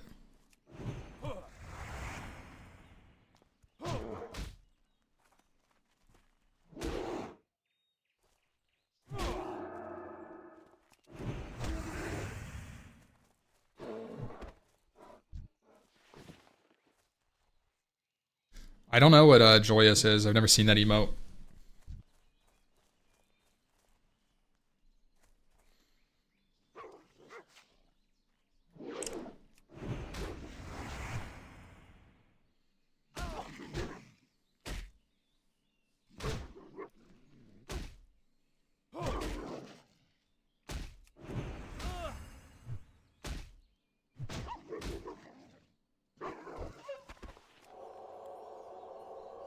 Oh, I need to get an inventory spot for the meats.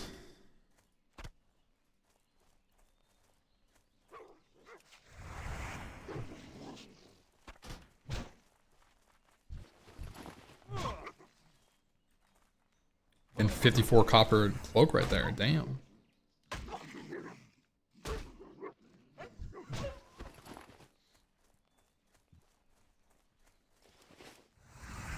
Bro, I didn't finish my wood collector. Shit. I guess I just go kill Princess and then try to find 2 bears out there. I can come back and do the wood and then go to Lakeshire.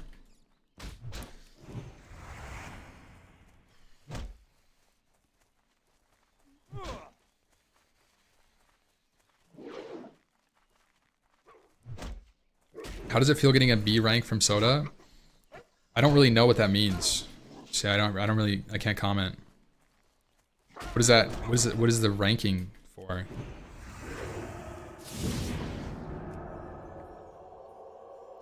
Ranked every streamer, but like in what?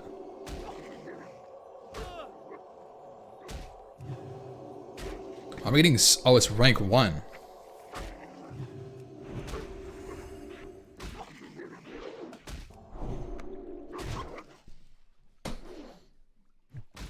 I'm just dead.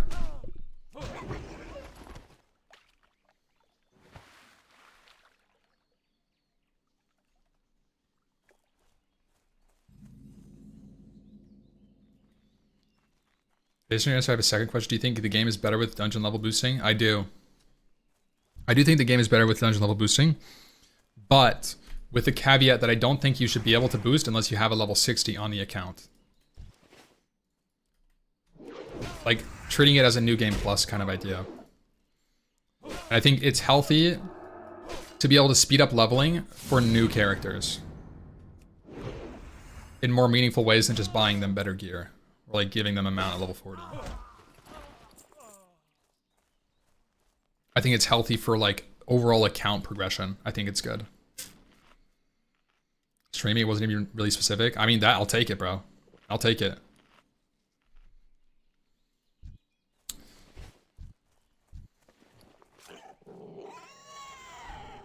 Why were you stealth, bro? What even is this?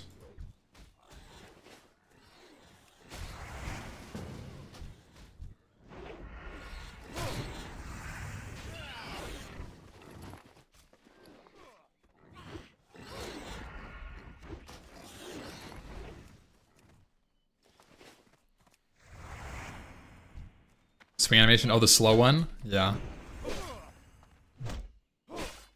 I wouldn't mind no Blizzard boosts, but retail style warband for next characters would be nice if we don't get. I see. Yeah. Yeah. No, I think that would be good. I think having some sort of like warband system for like a classic plus could be interesting too. And they've kind of started doing something like that with TBC, right? Warbands being like, you know, you can mail instant mail to your like other characters. Then you've got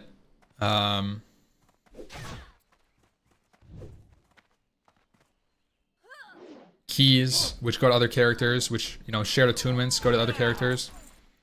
It's been nice. I think overall it's a good thing for TBC. And I think that could extend to Classic Plus. And it would mean that they could make more intricate attunement systems, knowing that you only have to do it once. And I think that's cool. I think that having more like Oni, Onyxia style attunements to get into things, or like, you know, don't just zone in. I think they should make an actual BWL attunement quest line instead of just having you kill the boss that you've probably killed a bunch of times anyways. Like, how fucked up is it that the Oni attunement is harder than the BWL attunement? The Nax attunement is easier than everything. You just pay them. Like, I think I think establishing more, like, you know, people might not like this, but like Black Temple style attunements for something like Nax would be cool. I think it would be an interesting addition, and it would give you more reason to do stuff, whatever they are.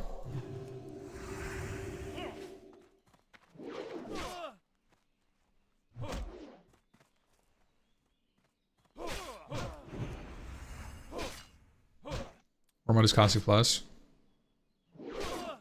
War mode in Classic Plus?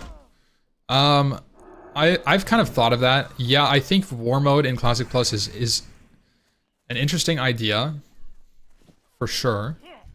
I think if they did War mode, I would want it to be a server and then a layer with PvP. So War mode was one layer only, ever. And I think that would be interesting. Baldur's Gate 3 worth it, chat? Am I overthinking it? I played Baldur's Gate with Liz, and I have like 30 hours in it, and we're like just now like halfway in the game. It's been fun.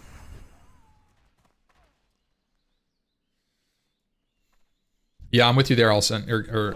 Yeah.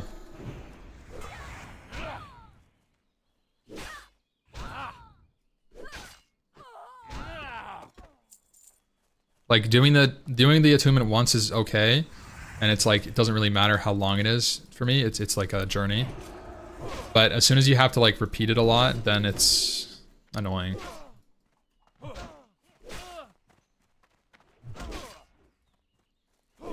Baldur's Gate is fun.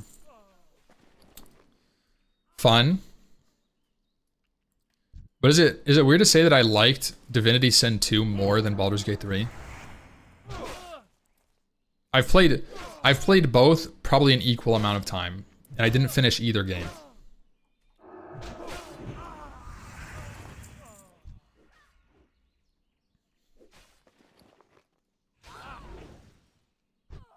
Divinity Sin 2 was a good game, yeah.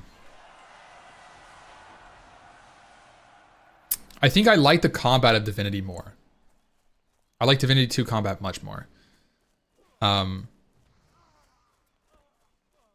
I feel like Baldur's Gate just is a little too close to D&D, which it is. It just is D&D combat, right?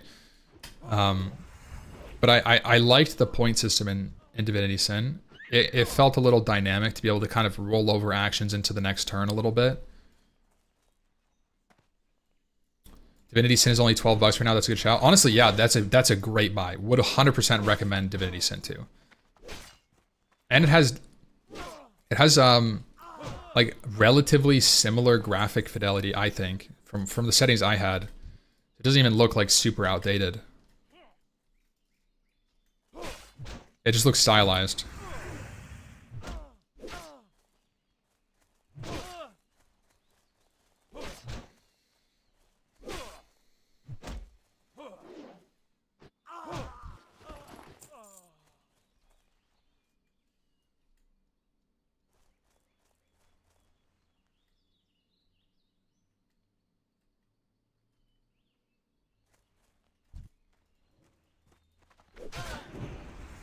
Definitive Edition for $3.99. Well, I only ever played the Divinity Sin 2 Definitive Edition. Is that what it is?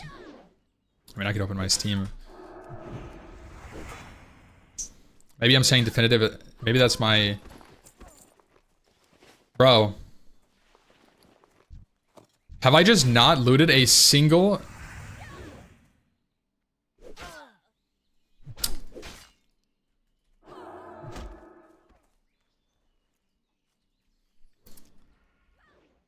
Guys, I don't have the fucking quest. I've just been killing Defias mobs. I'm like, where are these fucking masks, bro? Like, there's no way. Well, turns out there is a way. There is a way. I found out how.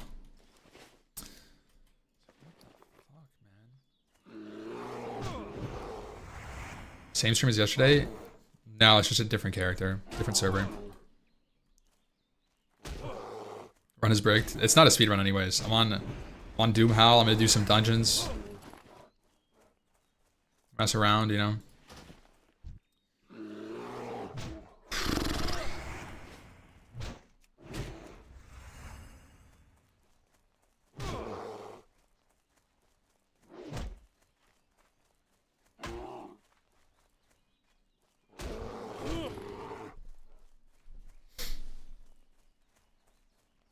They skipped ahead. Yeah. Because I do it in the opposite order, I think. Why didn't you continue leveling the gnome in race locked? Normally I grab this quest, I go from here to there to there to there, and then I go up, down.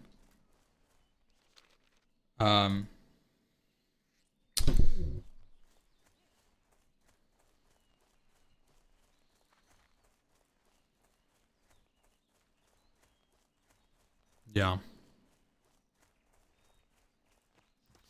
I kind of lost interest in the race locked, to be honest.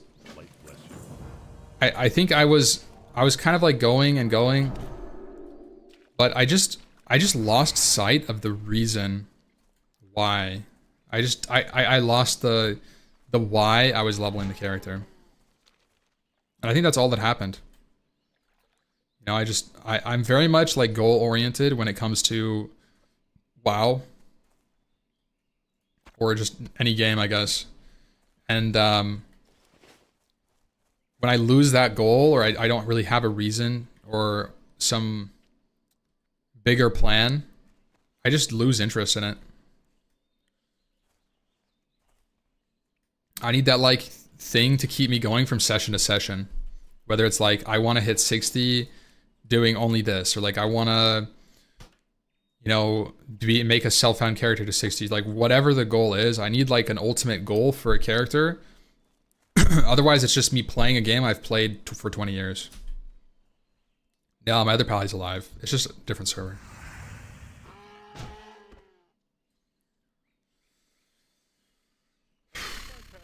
Any tips for hosting a GDKP on a private server? Don't get it shut down. You're gonna lose everything. Yeah. We're back 1 sec. King's honor. Guys, we got the quest.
We're back.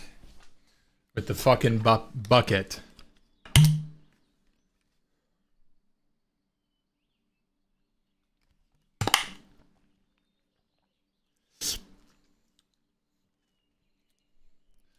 Yeah, the bucket.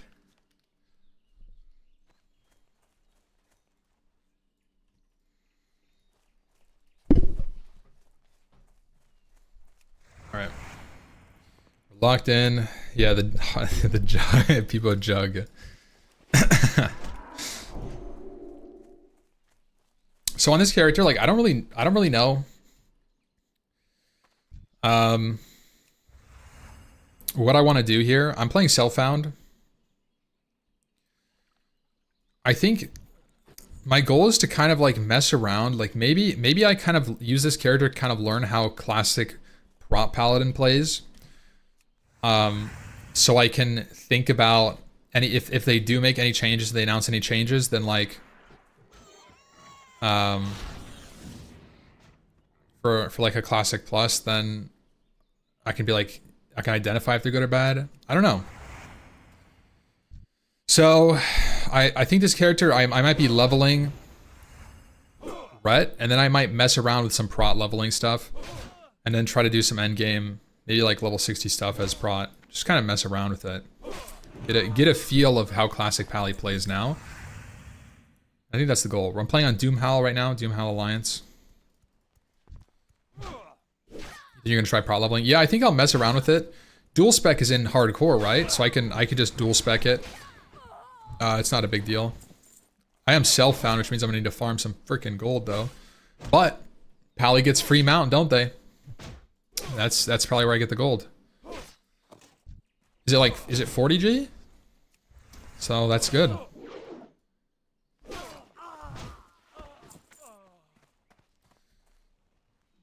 DW Pally. What? Dual wield? Can't do that. What are you saying right now? Level urban farm Groms and Desolus? Well, I'm self-found. I'm not doing all that. Dual wield Pally. Oh, imagine if it was dual wield. I think dual wield Pally. Maybe if it was like only maces or something. You know what type of weapon? If they make any weapons in the game, I would want them to add flails. Ooh. Imagine a Pally tanking with a fucking flail, like Crusader in Diablo. Oh man, would I be ready for that?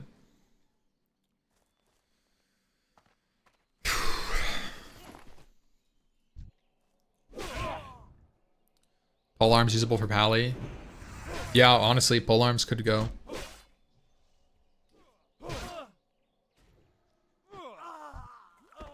Auto attack 1 to 60. How can you enjoy a class like that? Talking about Rogue, Warrior, or Paladin? Which one? Because they all kind of play the same. Lance and Shield. Ooh, yes, dude. Lances and shields could be really cool. I remember I used to run around on my hunter back in the day when I was like 10, 12 years old maybe. And Argent Dawn tournament had just come out in Wrath of the Lich King. And I would run around with that fucking lance that you get because I thought it looked cool. That's classic, dude.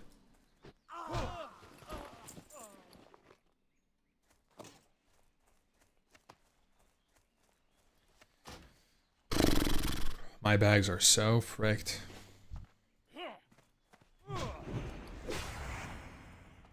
Honestly, I'm surprised I didn't get a deed with how many Defias Bandits I've killed in this character. Shamans get a big ass tree trunk like in Warcraft 3. Like the Tauren Totem in Sod. It was in Sod, so maybe. I think I'd like some sort of Diablo inspired content. Yeah, I mean, in terms of like class fantasy stuff, I wouldn't necessarily be opposed, but I feel like there's so much stuff that's in actual Warcraft that they haven't really touched, you know? I feel like Warcraft 3 has so much potential. Simple as that. There's so much potential in it.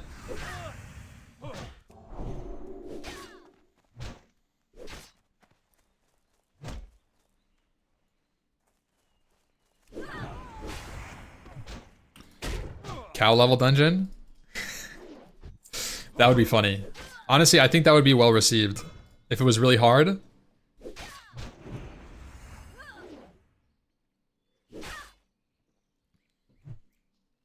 Like, imagine in Elwyn Forest, there was like some puzzle where if you brought a certain item to Elwyn Forest, under some certain pretense, or some certain, you know, specific circumstance, it would unlock like a little hatch, and there's like cow level.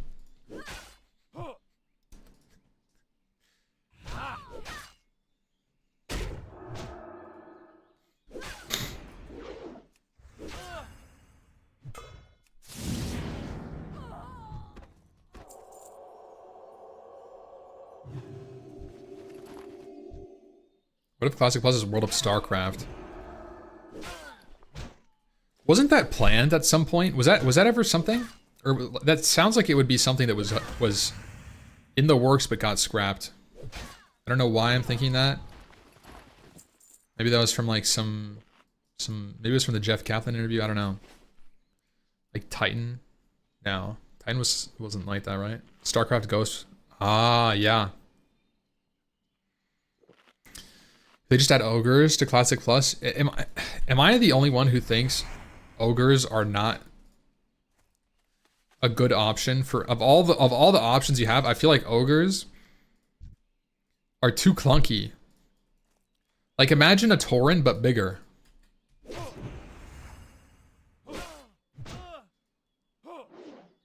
I would rather see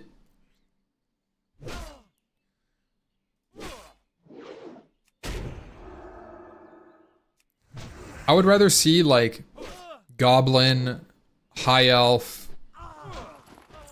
I think those are the two that I was always lean to. Goblin, High Elf being playable.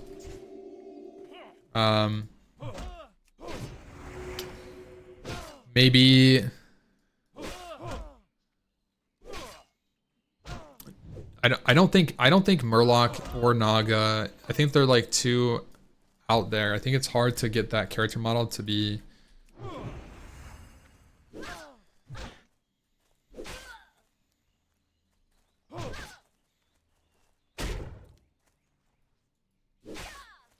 I would rather them do almost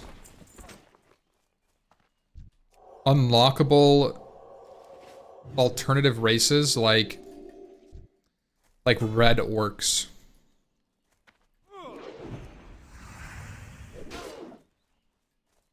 As like, I think High Elf Goblin are like easy low-hanging fruit in terms of like added races. But then outside of that, like maybe there's some long, hard quest chain you can do that unlocks and like changes your character from a green orc to a red orc. And that's like a very noticeable, distinguishing feature that you did something. Kind of like how Green Fire was in like MoP. You know what I mean?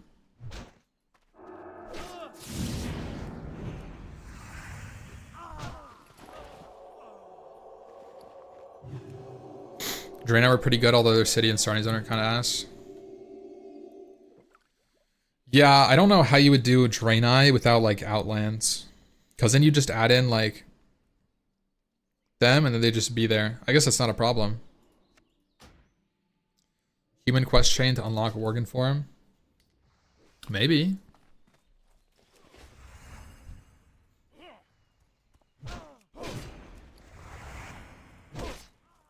Yeah, you make it an alternative universe where instead of the spaceship crashing, it just landed.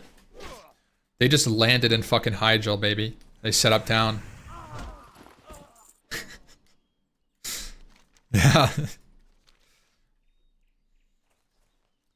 Yeah, I can't wait for Mecha Gnomes to come into my Classic Plus.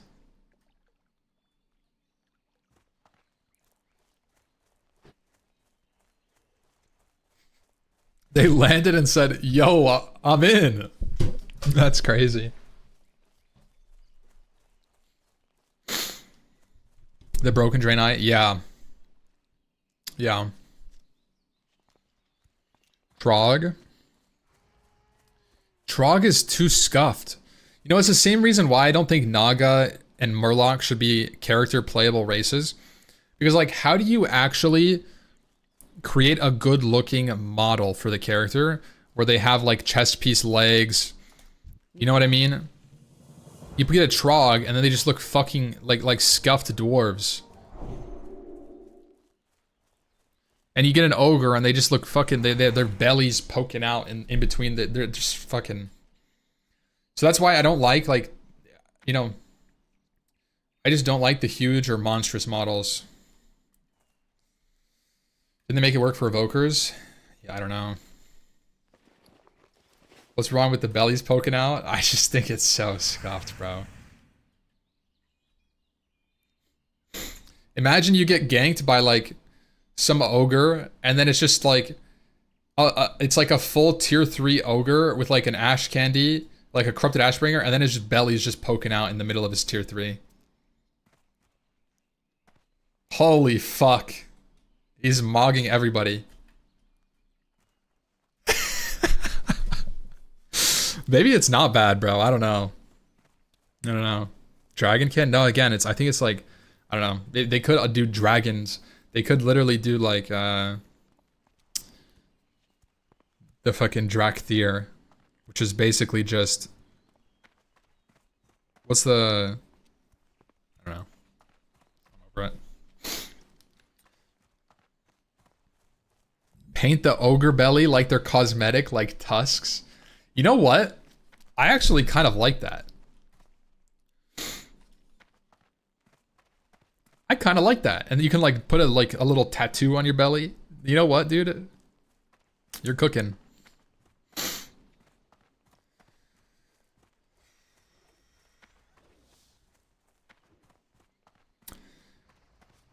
I'm sure you talked about this before, but do you think Classic Plus should end up like OSRS has been with Jagex, where they always release new content into the world? And obviously, well, I think that's like a weird way to phrase it, because you didn't really, it's like, yes, they should continue to release things, but I think that the distinguishing quality of Jagex and OSRS is that they're continuously releasing things with the intent of keeping the game almost like evergreen for players, so they can come back and enjoy the content whenever, and not and try not to devalue what people have done or their accomplishments so far. I think that's like, for me, the big draw for RuneScape and the way that they've designed the game. But like, obviously they should continue to release new stuff. That's a no-brainer. I think a bigger question in regards to like OSRS is, how does the community interact with the way that the developers play or create new things for the game? And I think that's one thing as well that gets brought up a lot. In a good way, the polling system for RuneScape having a large impact on development. And Hello. I think that that's good, as long as they properly cater their questions for a pollable audience. Because just putting it out there like, how should we balance paladins? What can I do for you? You can't do that. They have to be like asking more nuanced questions. Do you have explaining to do? What?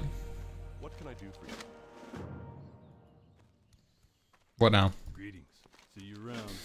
Step on up. What now? Safe travels. Why was another girl whispering you? What is this?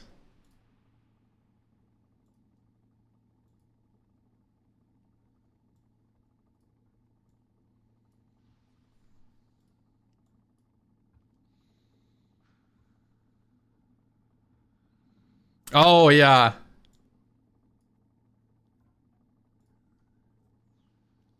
You guys can't hear it. So, I'll just say it again. I would play, and I would grind, and my chat would annoy me sometimes. So I would do this. I would create new window, and I would change the background to nothing. So the chat's just off my screen. And then I would just Omega chill, I'd put Farm Hut on, and I would just grind for fucking hours. Well met. And on private servers, it didn't ping you when you got a message in your other chat. So I was here, and we were both playing the same class, and the person was whispering me for tips on how to improve their DPS, and as like they're asking me like technical questions about like hunter rotation, right? And so after I guess like a little bit of this, she talked to the fucking, you know, guild leader, like one of the officers, which was her boyfriend, and then he like pulled me into a Discord. He's like messaged me on Discord and was like, yo, we need to talk. And I'm like, no, this was in TBC private servers. I'm like, what is, okay, yeah, sure. Dude, that was so crazy. Because he thought I was like egoing his girlfriend. That's literally, he thought I was egoing her, and I was blatantly ignoring her messages because, for whatever the fuck, bro.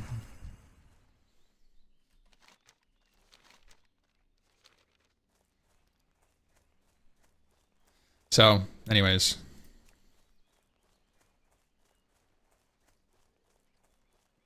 Yeah, made it then destroy. Yeah, that's what Liz linked.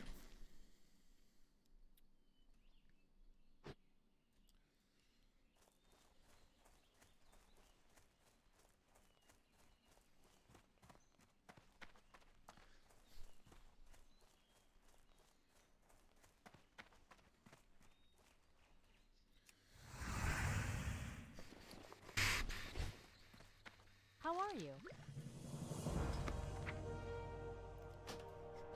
Yeah, Cannon. That's crazy. When is the classic plus I play it? I don't know. No Worgens? I don't really like Worgen, to be honest. I don't.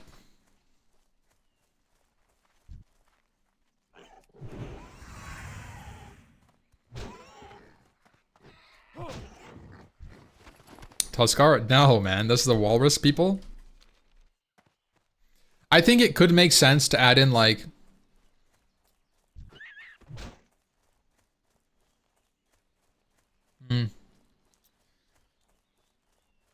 add in like different, like I was saying, like red orcs. I think you could have like you know, like Amani trolls.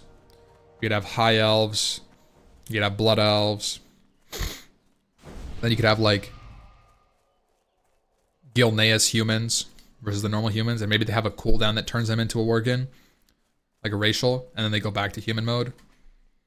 But like base Worgen and then cool, like, you know, ability to turn into a human is, I think, is the opposite of it, what it should have been. I think it should have been like an allied race kind of idea. Dark Iron Dwarves. Yeah, maybe Dark Iron Dwarves or something. You know, there's definitely some options. Fresh 2019, no boons. That man camps BRD.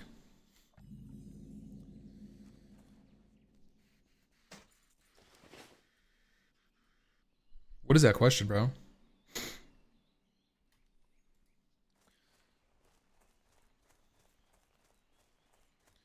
Only answer this question if you're not under NDA. I'm not under NDA. I'm not that cool, dude.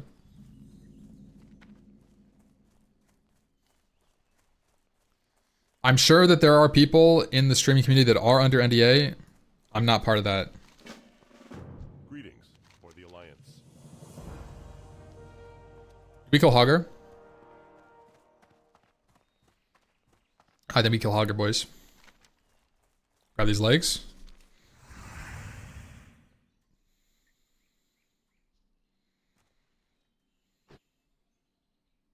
You didn't go visit? No.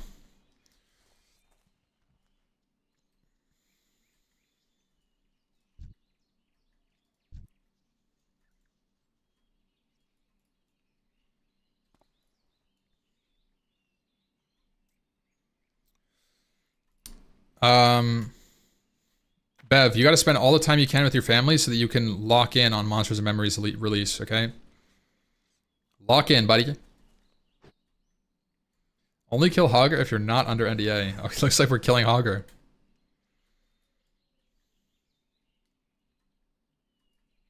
Can Pally solo Hogger?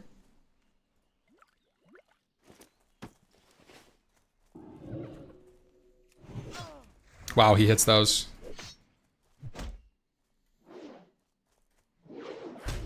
Holy fuck.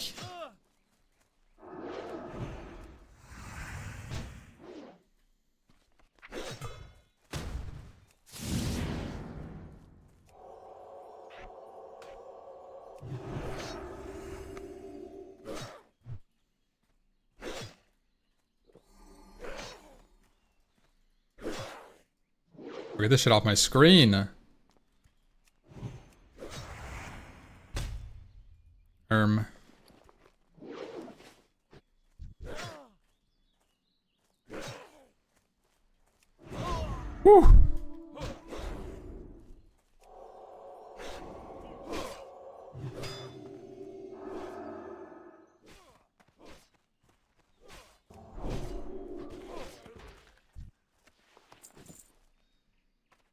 Whew. Put this on my bars.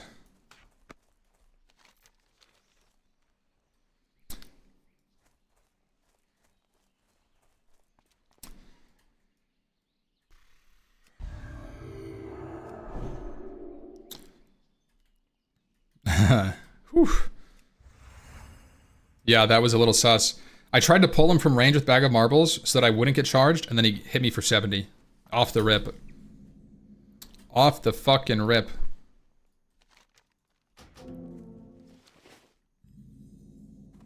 Good day to you. Something?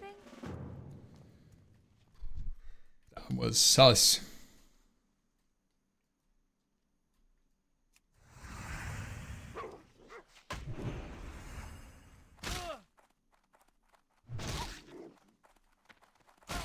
Yeah, Grumpf.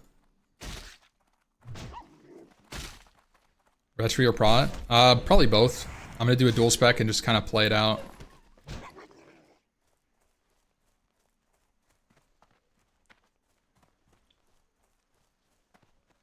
Missed a quest?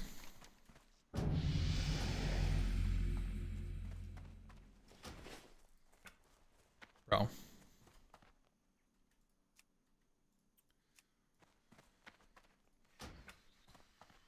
King's honor, friend. Need help? Turning in Hogger even on your route? What can I do? Yeah, I'll just go fly there.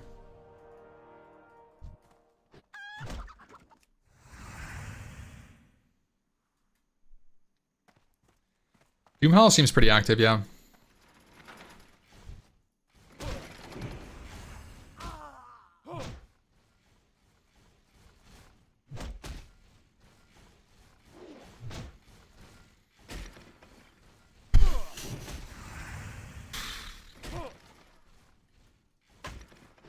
Not saving marbles for Nax? I don't think I care about it.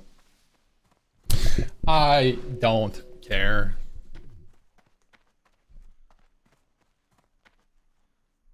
Yeah, I'm on Doomhowl. And I mean, there's been a lot of people just leveling. You can't play NA if you have an EU sub? Yeah, that's correct. That is correct.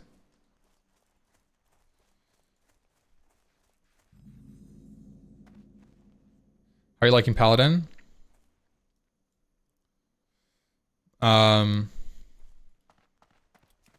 It's fun. I think it's fun until like you hit kind of your point where you fall off in like the late 30s.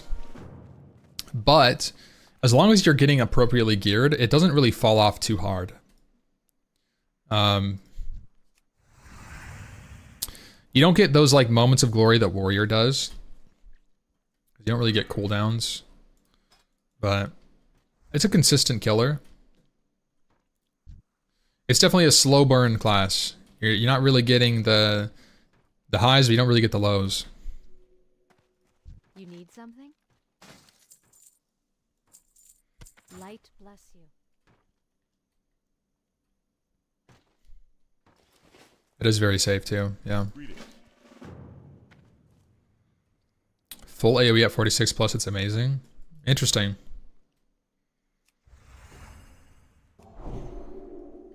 Do you need BOEs to even do that though? Like surely you could just route good gear in from questing and then kind of like how mages do. The most boring class, I think leveling, the most boring class is priest.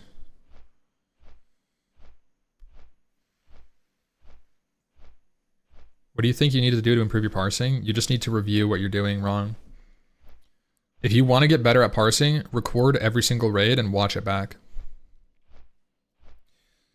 And you'll notice things that you're doing wrong. You're going to notice gaps in your rotation. You're going to notice cooldown usage. You're going to notice better positioning opportunities. The worst thing you could do is just like sit there and look at your logs and be like, well, I did a good job. I'll try again next week. If you actually want to improve, you need to look at it. You need to review what you did. You probably need to like note it down, otherwise you're gonna forget. Like having, like when I was helping Liz with like warlock parsing stuff, she would make like a list of things, just like very quickly. Like for example, if you know the boss is gonna die in 2 minutes, then you can only possibly use so much mana. For warlock, this is a good example of something you can do. Figure out how many taps you need, and then work back from there. Okay, if it's a 2-minute fight, you need roughly, let's say, 8 life taps. That means that you need to find 8 times to use GCDs optimally. So if you're doing a fight like Kilrog or Gurtog Blood Boil, you should be life tapping when you're moving in and out of the Blood Boil rotation. And that can account for most of your life taps. And anything more than 8 is wasted GCDs because you end the fight with high mana. That's something you figure out from reviewing your gameplay. You need something? And all that stuff is just like, just front load your life taps at the start of the fight. Yeah, you can do that. But again, if you don't know how long the fight is going to be, you may not be appropriately using your resources. Have a good one. Like,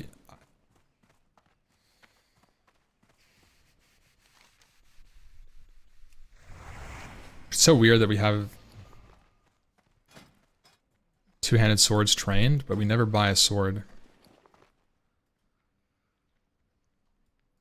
Greetings. Need help?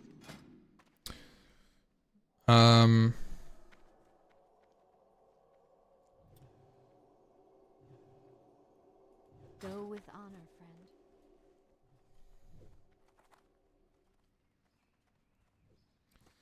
Yeah, Bev, I mean, look, I'm playing WoW again.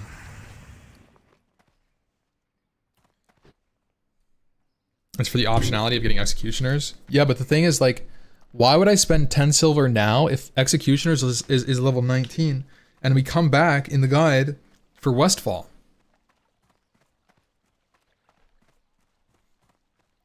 Surely, you know, that's one of the biggest questions I've had is like, I feel like I train too many spells, auto train too many spells with this guide, and then also I don't buy any weapon upgrades. I literally use fucking the Coldridge weapon until like level 16. I buy and trade. Hey there. For the Alliance.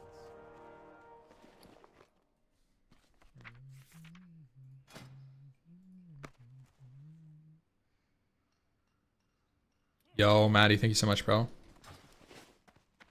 This is just vanilla. You can only heal as a pally. Yeah, in like a try-hard raid, there's really only healing spots.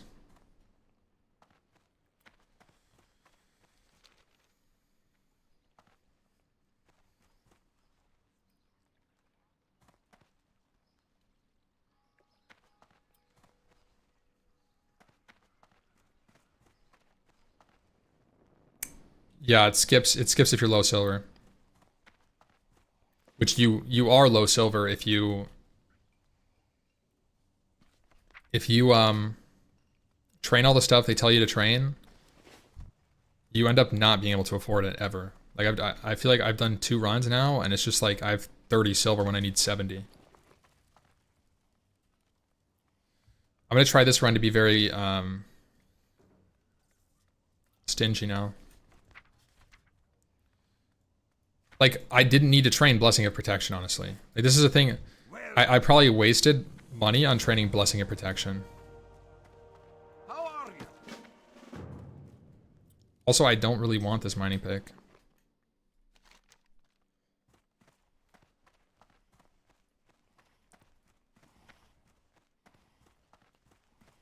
Oh wait, I need my chat to be here.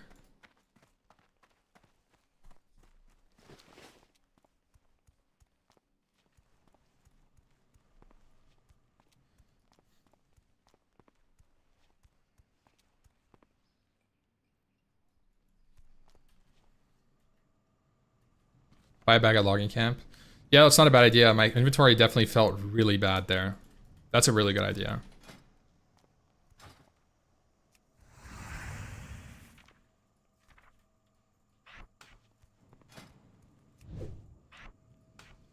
Like, you spend so much time there and you don't have any inventory because you have like kelp in your bags, and then you have this fucking getting like bandanas, maybe you have a Westfall deed, you have your food and water.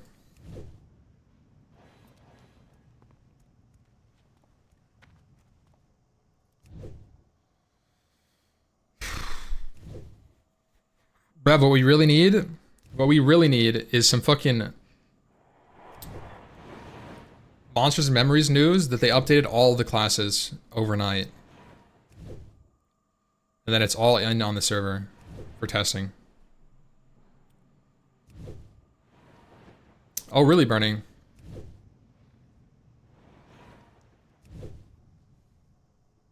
Is it easy?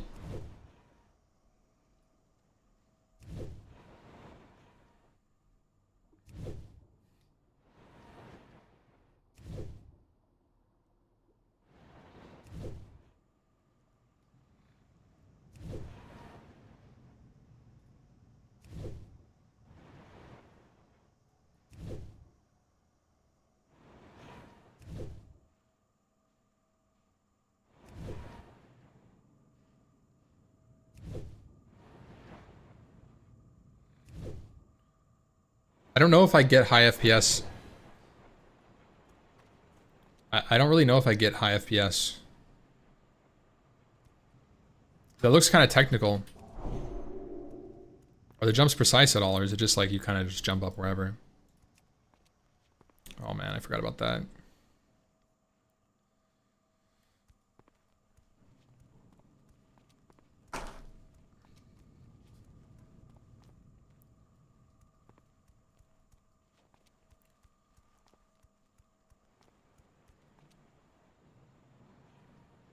No. I'm not going to be doing EQ Legends at all. EQ Legends is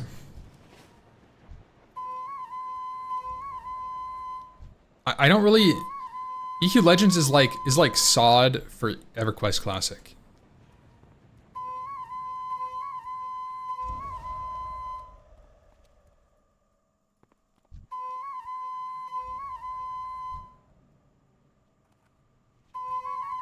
I'm not really sure I'm gonna be into that.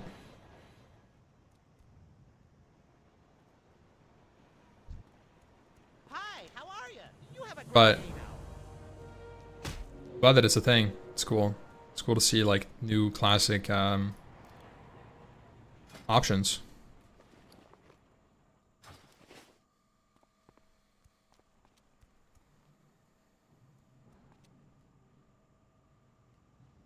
Well, I'll try it.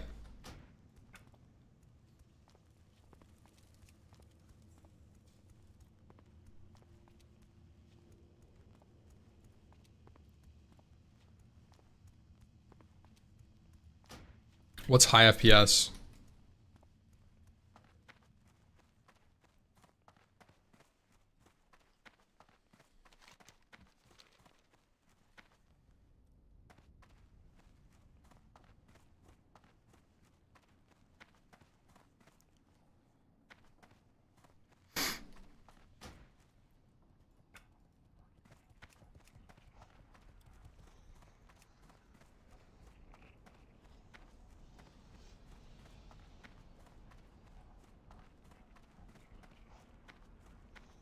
We'll get more in out of town.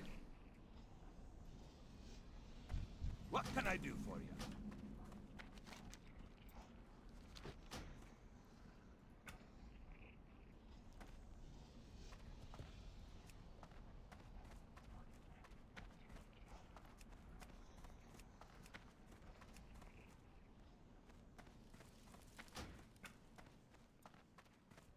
There we go. It's better.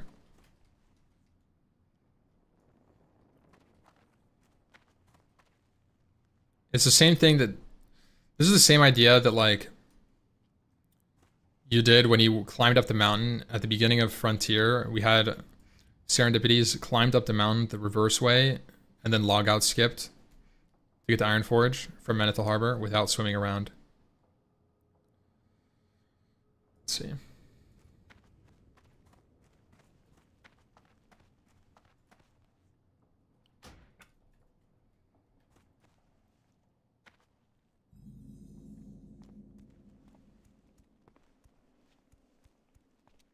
Is this a gnome only thing? What happened to Saren?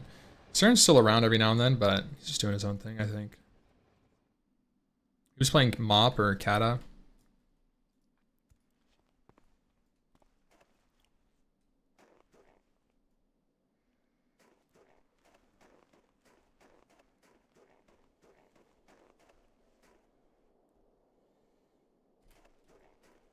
Uh-oh.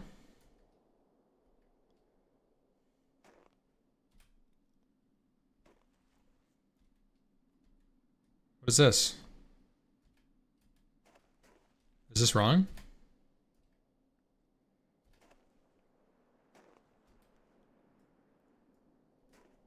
I don't know if it's doable on human.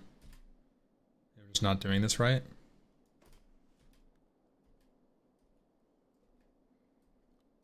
Seems a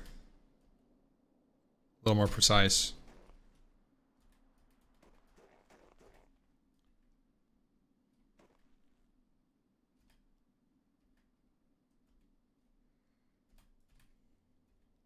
Yeah, I'm not done.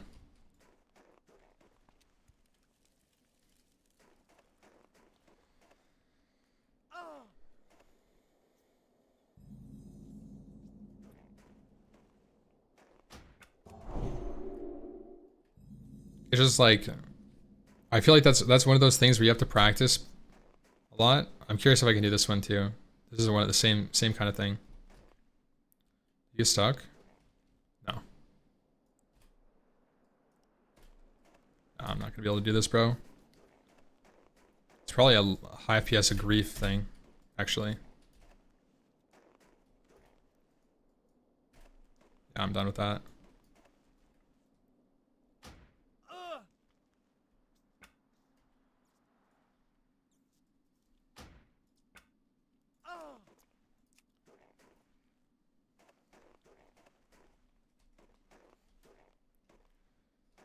Wash, going to the old spot?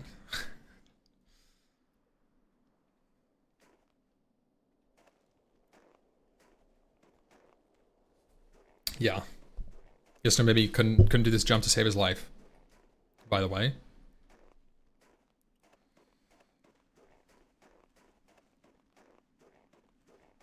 I saw him on Ice Escape. It's cooked.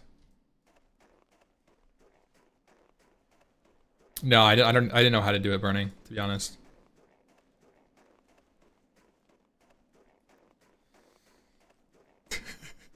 Oh, you do the triple long jump all the time. Ah, okay.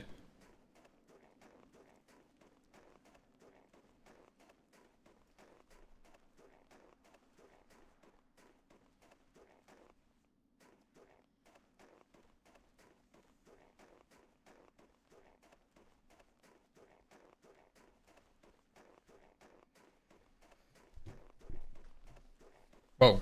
Whoa. The ship is shaking.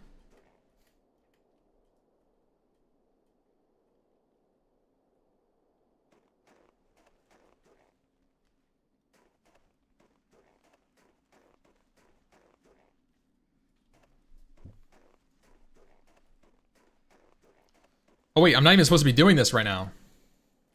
You guys have me cooked doing some crazy shit.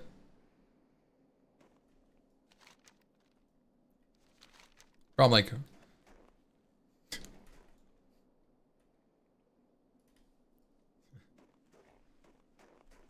Yeah.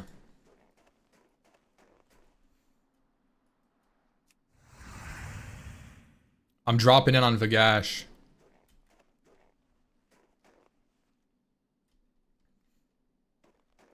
We're dropping in, boys.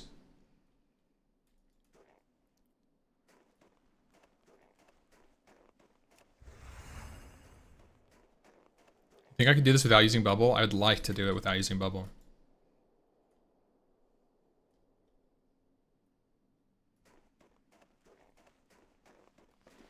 Should be fine.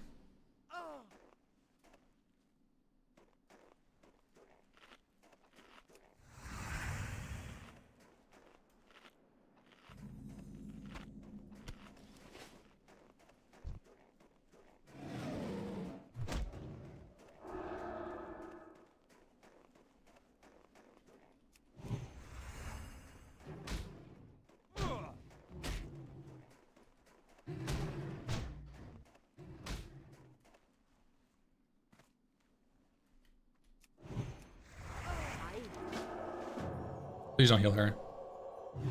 Holy fuck.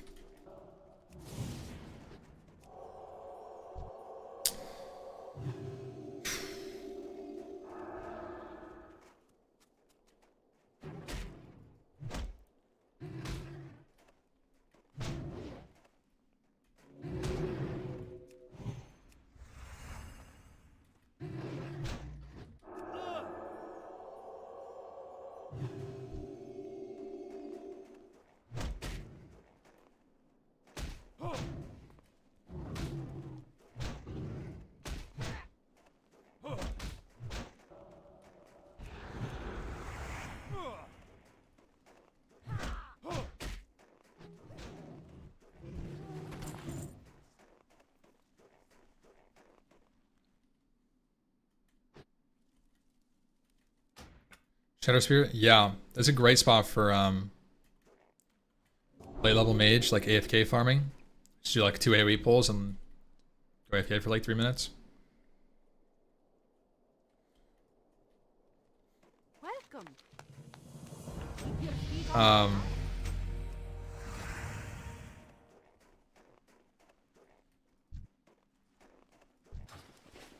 Selling.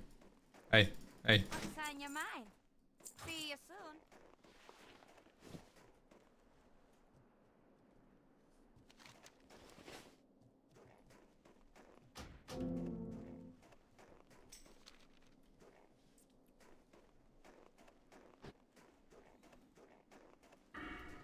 Oh, I'm not getting it. Minecraft arc when? I don't think I'm gonna do a Minecraft arc. I did one day where I did like Minecraft speedrunning off stream or like on MP After Dark. I don't know. I don't know. Monsters Memories again? Yeah. Yeah, I'm gonna play when it comes out, early access. Probably stream it a lot for like a month. See.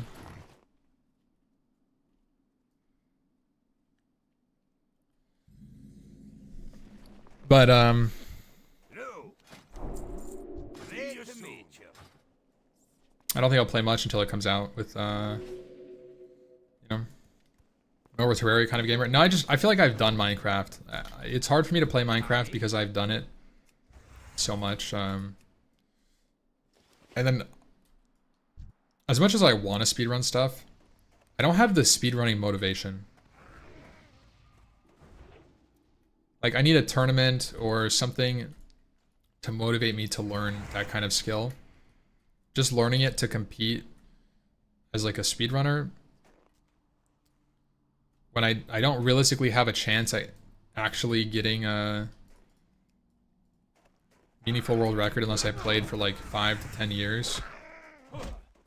Motivates you to run self on Pally? Well, I want to learn more about Paladin Classic in prep, because I think Paladin and maybe Warrior are the 2 classes I'm thinking about for a Classic Plus main.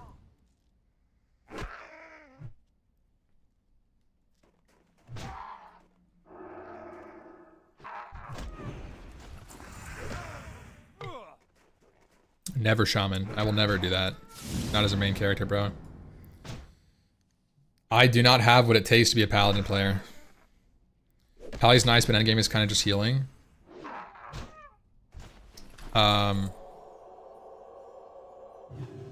Okay, I mean, I'm not really talking about classic. I'm talking about like a possible classic plus. And I'd imagine that of all the classes that'll probably get changed, like prop pally, rep pally, like, you know, the non-viable, quote unquote non-viable classes are really up there. Classic plus confirmed. I mean, it's all but confirmed. Like, everybody's fucking talking about it all the time. There's rumors, there's been leaks, like, dude. At some point, you gotta be like, maybe it's coming out. Also, the like, Blizzard has been teasing this shit, dude. Are you against melee hunters being in Classic Plus? Not necessarily, but I don't think that they should, like, okay. I think the best thing for them to do is not to split class identity into specialization identity. And what I mean by that is that a paladin should be a paladin, whether they're playing prot, holy, or ret.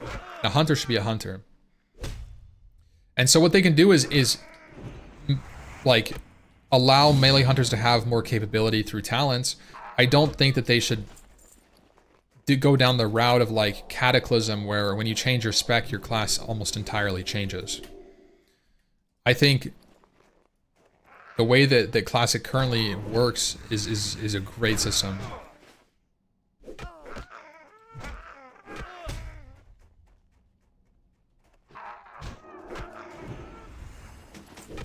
What do you think about directly implementing mechanics like Heroic Strike queuing to make number... Oh, I mean, I don't really understand the question. I'm dumb. If anything, I think Heroic Strike queuing should be removed, because that's one thing that makes, while it's cool, it's interesting, I think it makes warriors much more unbalanced. I think that's, Heroic Strike queuing is one of the main reasons warriors are so good. Especially because they have just infinite rage to keep pressing Heroic Strike, because they're offhand hits all the time.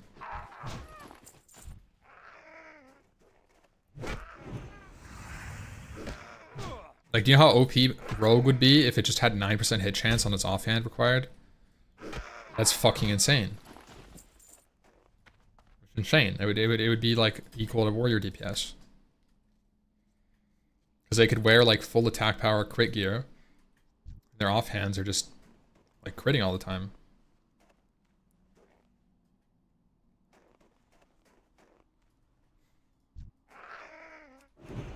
I like Heroic Strike queues because it makes it more technical than spamming 4-button rotation. No, I mean, like, I understand, like, I think it's an interesting concept, but it's also very fucking broken. And I don't think it's necessarily an intended consequence of the spell.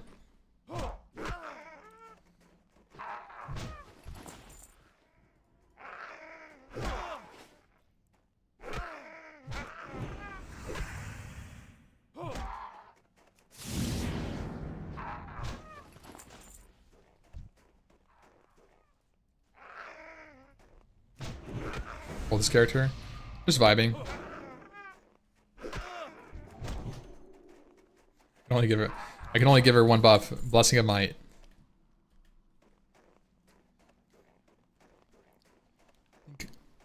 Classic Plus will be launched with Self-Found.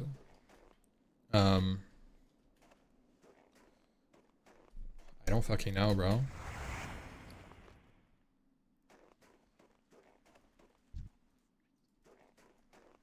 What's on your mind? How are you? Safe travel. What can I do for you?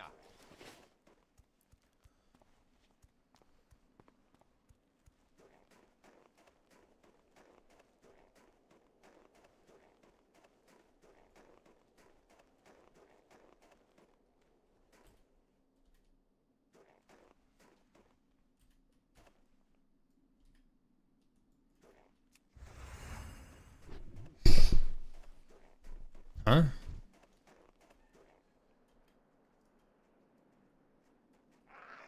No world buffs? I think world buffs shouldn't be any there. I think world buffs makes the whole thing complicated. The whole development cycle way more complicated for no reason.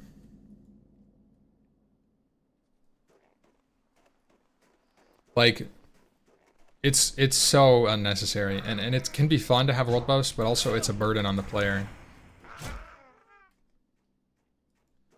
They're fun.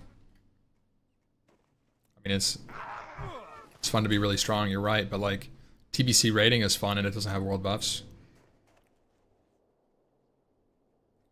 So like, there's obviously like a line. I mean, I played on private service for so long and I didn't have world buffs really for rating, and it was fun. Like, world buffs are fun, don't get me wrong, but if they weren't in, the game is still fun.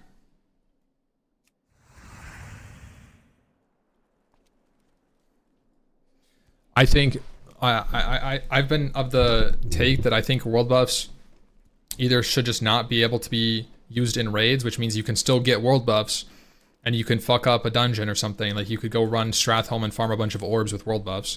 That could be fun.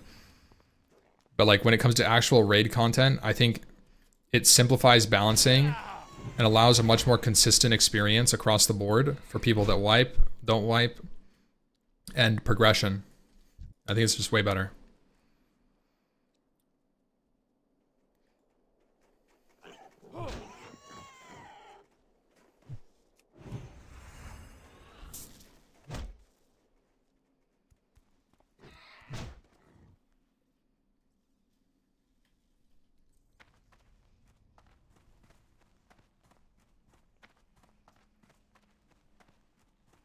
Purchasable world buffs.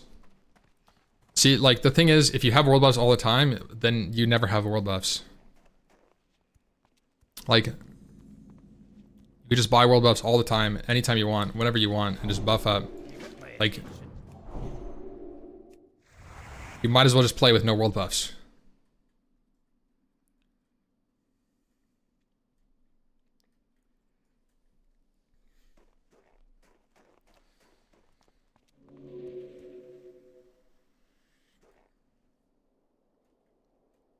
Yeah, I kind of, yeah, so that's my take on it.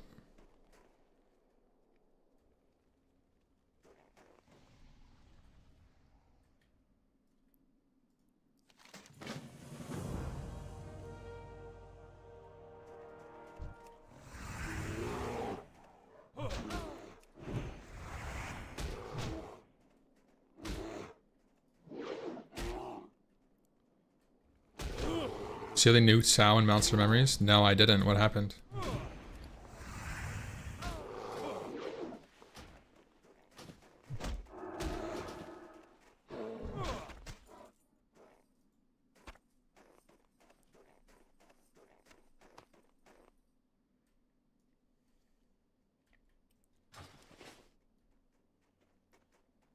No more begging for Sao every hour. It's gone.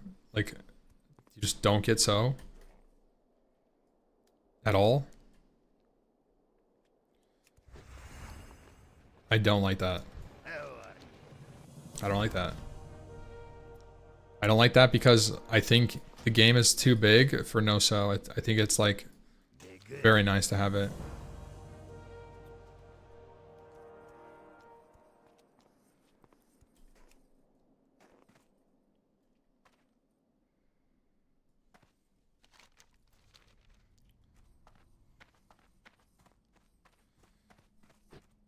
Stat pry on Pally. I go stamina.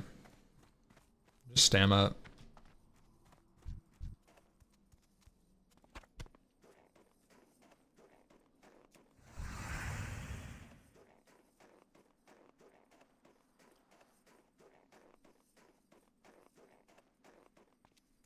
Hell yeah, I love clearing raids slower.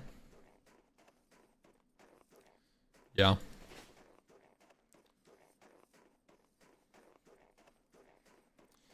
The thing is, like, it's a nuanced conversation, and you could just say, like, Poggers, my raids are going to be longer, I'm going to be wasting time. But the reality is that when no world buffs exist in the raid, it allows the developers to create a more meaningful raiding experience your first week. Otherwise, they're going to balance it for no world buffs, and you're going to walk over it like every other piece of content that exists in Classic, and it's going to be meaningless. And you're just going to farm fucking... You're just doing your pixels, bro. You're just going chop, chop, chop. All right, we cleared the whole raid. Like, I think it's really bad for the raiding environment in general. Either you have to balance it for world buffs, and then people without world buffs are fucked up. They can't have fun. Or you balance it without world buffs, and if you get world buffs, it's super cheesy and very easy. Both options are not great. So, you know, that's pretty much the reason, I think.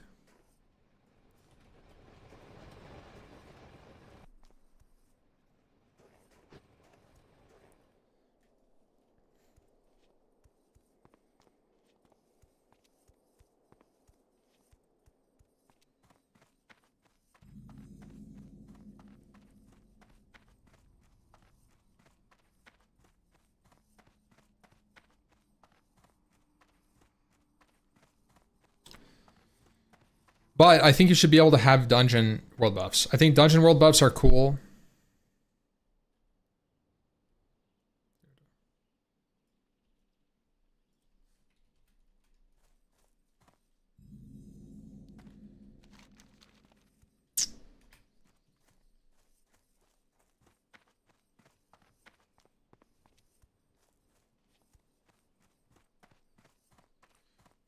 All your numbers are red? Yeah, I'm not really speedrunning. What's on your mind?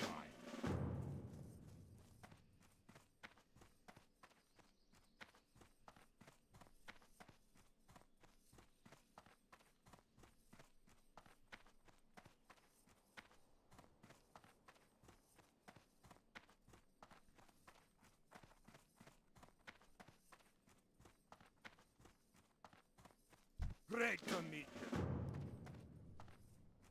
World buffs add a massive sense of community. Maybe on hardcore. When on a mega server like the Night Slayer, it doesn't do anything. They just drop all the time, everywhere. So many people are on the server.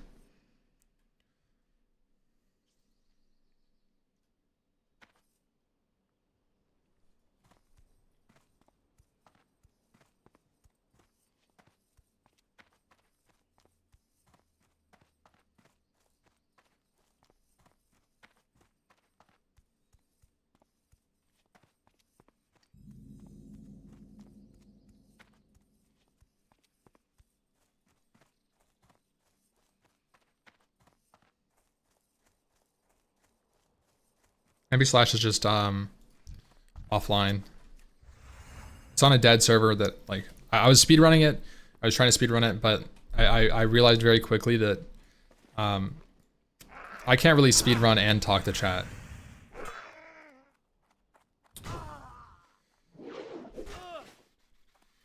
It's pretty much where I'm at.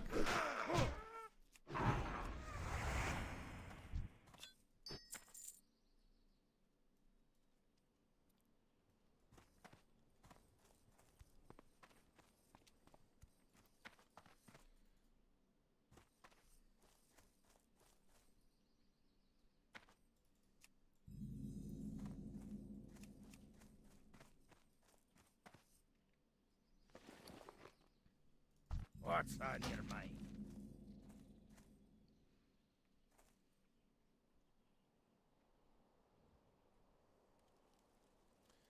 Yeah, it's also speedrunning. Speedrunning is very long, and Watch your back. How are you? it's definitely something that Great to meet you. Safe travels. What can I get for you today? it's something that I need to, like, be really dedicated to do. For you today. Just speedrunning to like level 10 is like not really fulfilling to me. I have to really take it like into late game. Hello, be good. And I realized that I wasn't really learning speedrunning to like, or, you know, do anything. I was kind of just following Rusted XP. Felt kind of like I wasn't making my own route. And I wasn't really learning something that was going to help me for like a Classic Plus race or anything. It was more like getting familiar with Paladin run in general. And I figured, well, I could just do that on a normal character.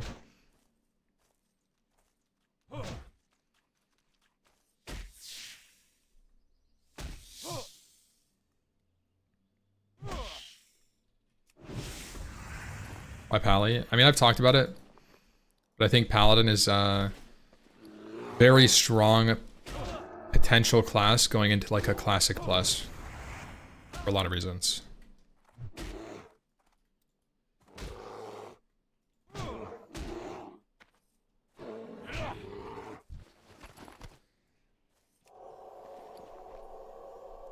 Like, think about how good Pally is in TBC. Right? TBC is the first iteration of Classic Plus, I guess, if you argue anything.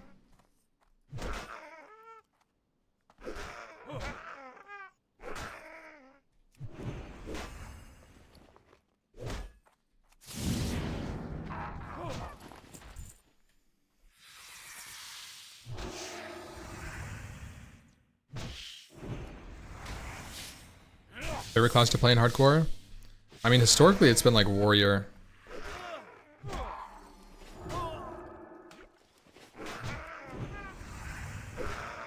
Maybe Mage.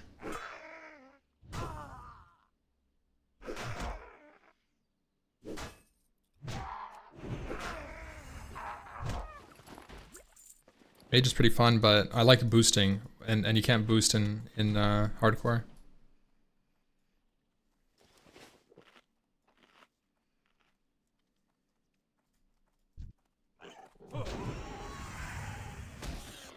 Mage ratings. Mage rating is kind of fun. Like, people talk shit about mage rating, like Frostbolt, but the reality is that you're doing a fuck ton of AoE all the time, and you're like min-maxing your AoE capabilities all the time. And there's a lot more to it than people make it out to be. Like, a proper mage, even on a single target fight, is like using, you know, single target spell Frostbolt, let's say, and then maybe like Fire Blast, Cone of Cold. Usually there's going to be some AoE portion, so you could like precast like a Flame Strike, blink in, do like Arcane Explosion, Sappers. You know, like there's a lot more nuance than people, you know, say. There really is no like one button class.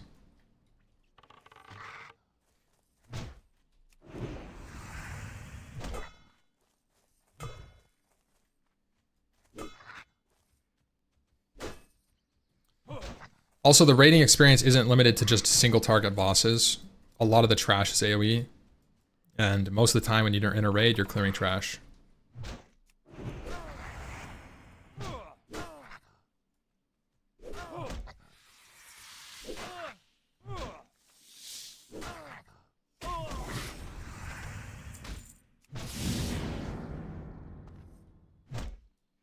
I should try to stun the mob on his swing timer for min-max.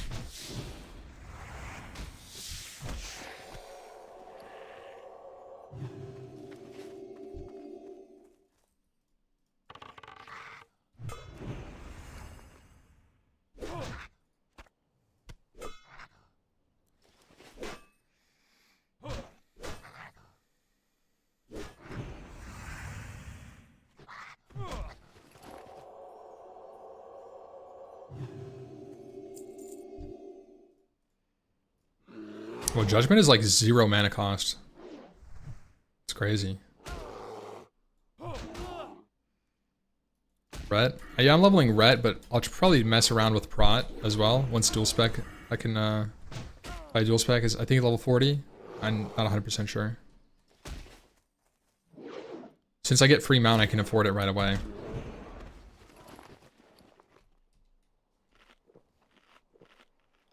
Do you ever play TBC Ret? No, but I wanted to mess around with it.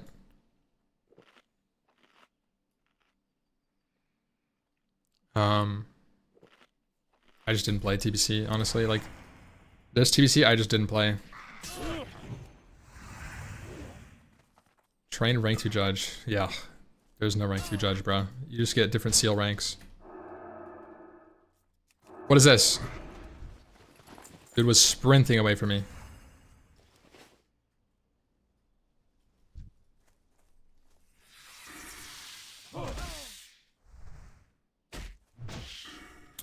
Reckoning Ret. Fuck.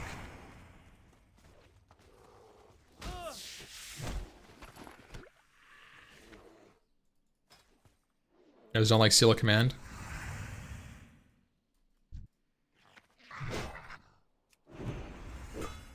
TBC Part 4 in 2029? That is cooked. That is brain dead.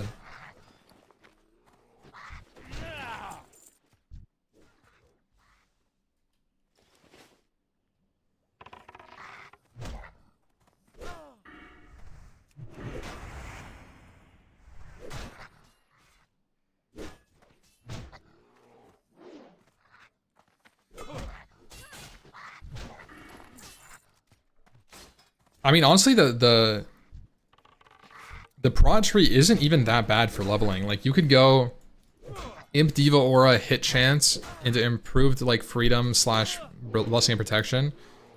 20 defense skill is actually pretty impactful. And then you can go like 5 points toughness. Be like very tanky, like rep Paladin into Reckoning. And then, you know, pick up these talents. It's an interesting concept.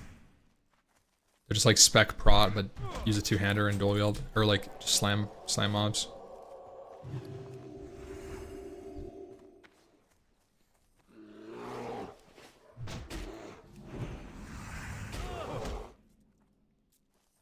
The hit is huge while leveling, yeah.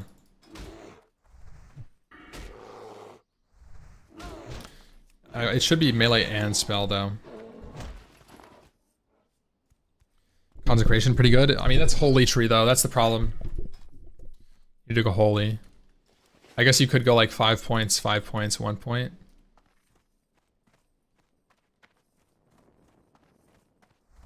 Interest you on a pint?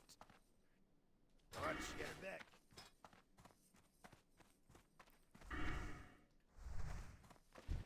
Talk to me. Off with you. Good. You got my attention. Watch your back.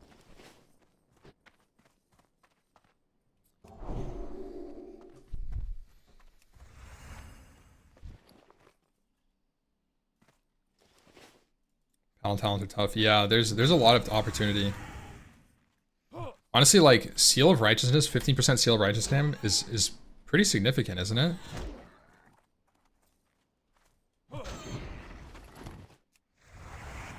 And it's Judgment. So like it's a large part of my DPS right now. 15% damage.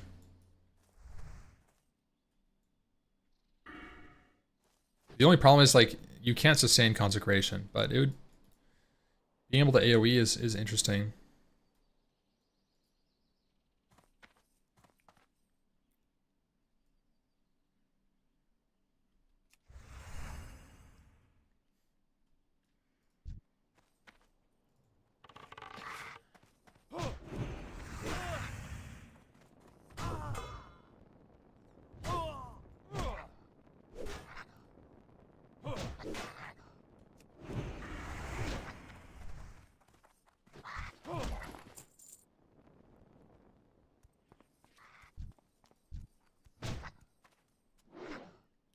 Early on, Red just outshines hard. Yeah. Now I'm more thinking like, I mean, these are good talents. The Red tree is pretty good, like all the way down. The only thing that I think is maybe questionable is like, okay, you take Seal of Command and 5 points Conviction. And you have Imp, Judge, Benediction, and maybe some parry. Like, I think you just go more parry. It's not too bad actually. I like parry.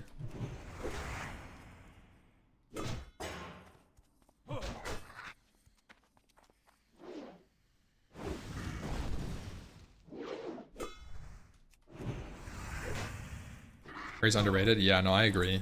I actually, when I go Warrior, I spec. The first 10 points are like 5% crit, 5% parry.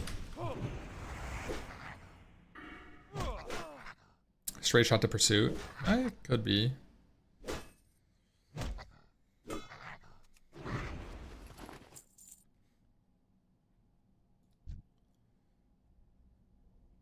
It's only 4% though. I feel like 4% is a little underwhelming, no?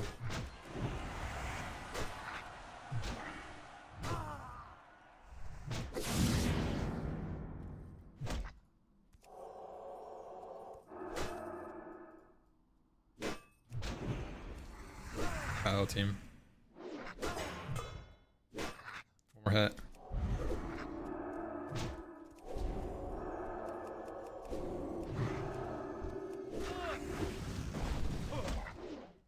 This might be a land hands angle. Or it's a juicer heal. It's heal.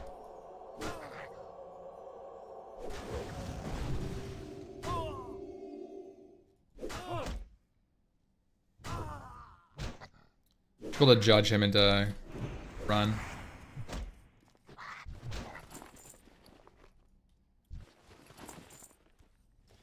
Speedruns tend to have enchanted booths. Not normal speedruns. Not like self-found.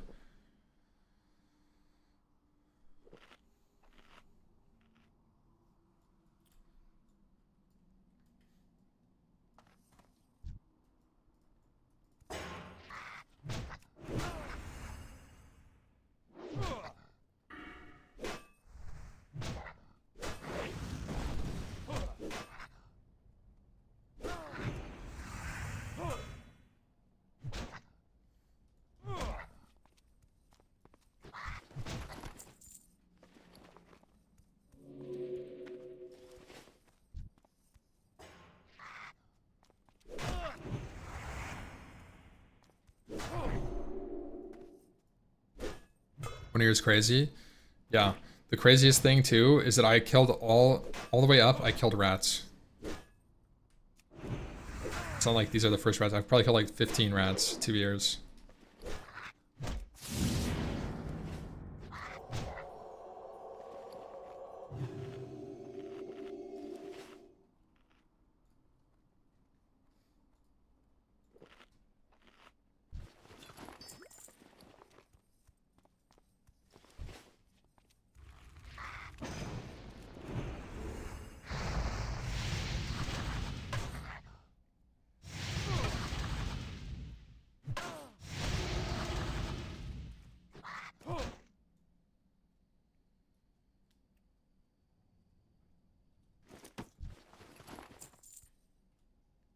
What is that, like a... Gotcha, you're playing hardcore, buddy.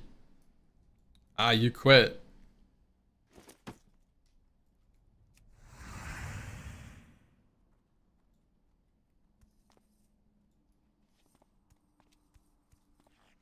Ooh, did I pull 2? That is scary a little bit. Gotta get some distance with stun.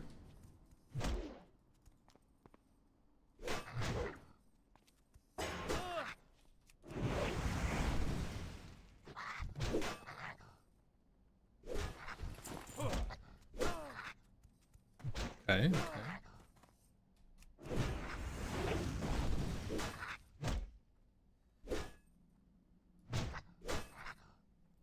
Wow, speedrunning? I'm not speedrunning, it shouldn't be in my title.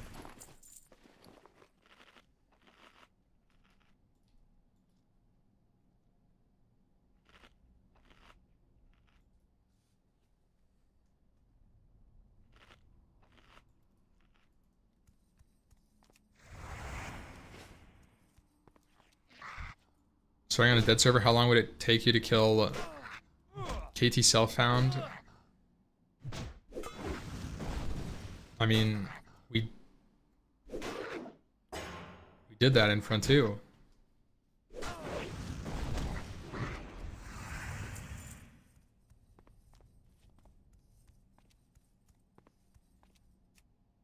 Before Hillsbrad? You don't really AoE before Hillsbrad.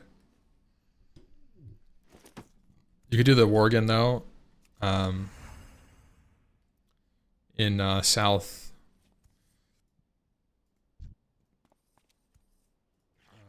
Silverpine.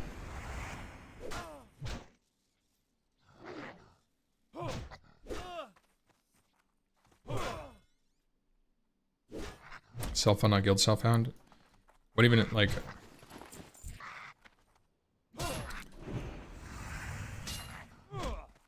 Why?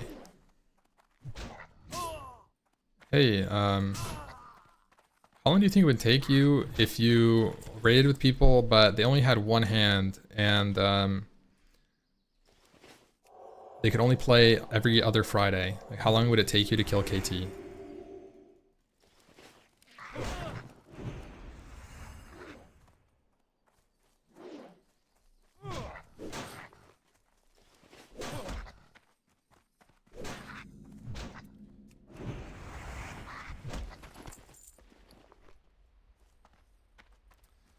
Let's check. I don't have money, but let's check.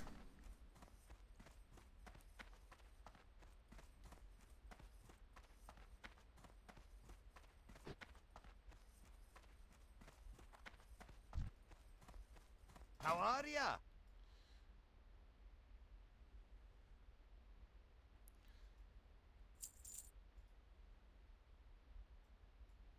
Just engage with the question with a little curiosity. I just like it's just like those things where it's like, okay, how long could it take to kill a KT hardcore? Okay, well, this time we're gonna kill a KT hardcore, guild found only. This time we're gonna do KT hardcore, but guild found no world buffs. Okay, this time we're gonna do KT hardcore with guild found no world buffs. Actually, but this time it's not guild found, it's self found. Like, it's just like, dude, it's so overdone, man. Like, I don't fucking know. I have no idea. It's super fucking annoying. I think the self found rating thing is super cooked. Because, like, being able to trade between a guild, not being able to trade between a guild almost, like, ruins the environment for me. Whether you could just say too long.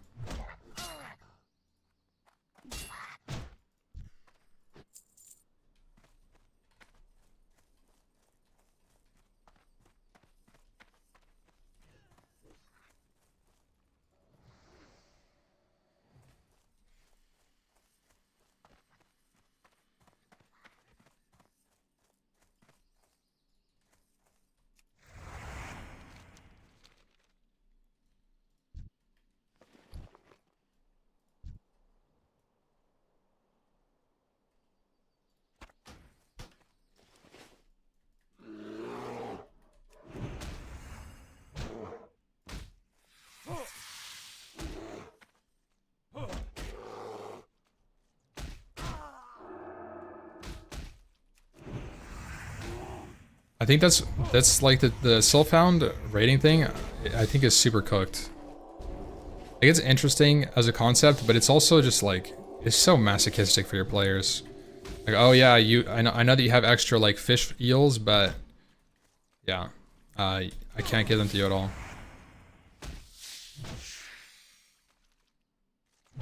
Like, I'm glad the gnomes went like guild found.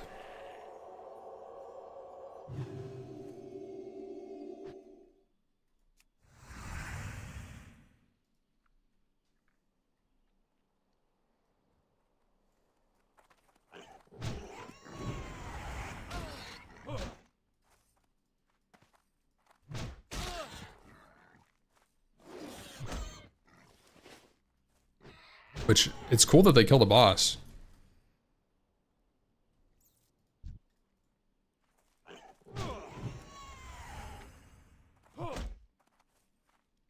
Paladin Lovely Guide? That's rested XP, baby. That's rested XP right there. You don't need a guide, man. Just follow the same route you normally would. Hit the mobs. Does this have more of a novelty? Yeah, I feel like it's a leveling thing. It's not made for raiding. It's the same way that, like, I don't think hardcore was made for raiding. Like, you could kind of do hardcore raiding, but I genuinely think hardcore is a leveling thing. Hardcore raiding long term, I think is very boring. The reason being is that you never do anything innovative, really, and fun. I think the only people that I saw do stuff that was like interesting for hardcore raiding was Purpose, because they were doing speedrunning in hardcore raids. And they were pushing like reasonable times. And I think if you don't do that, it just gets so monotonous. Like, the people that still play, and like, no shade to them, but like HC Elite still playing to this day and raiding on like Defias Pillager on the same characters they've been playing for 2 years and just farming knacks for years on hardcore is just, I think it's so monotonous. Because you just do the same thing, super safe strats week to week to week to week to week to week to week to week to week. You can't even have fun, man. You don't have fun in the raids. You can't like boom. You can't blast. Watch your threat. And you hit a point where yeah. That is fun to some people. No, I mean, I agree. That's why I'm saying it's monotonous to me. Like they're like I'm not shading them. I just think I can't do it. And I think there's a reason that like there's not that many guilds that do it.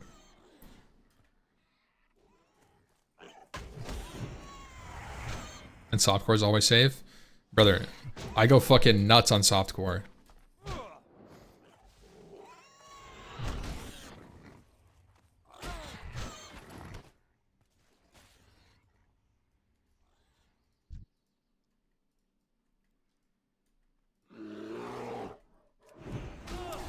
But yeah, like the people that have like, there's people that have like ATS on like hardcore servers, and that can be a cool goal, like to get like really geared on a hardcore server. I think that's interesting.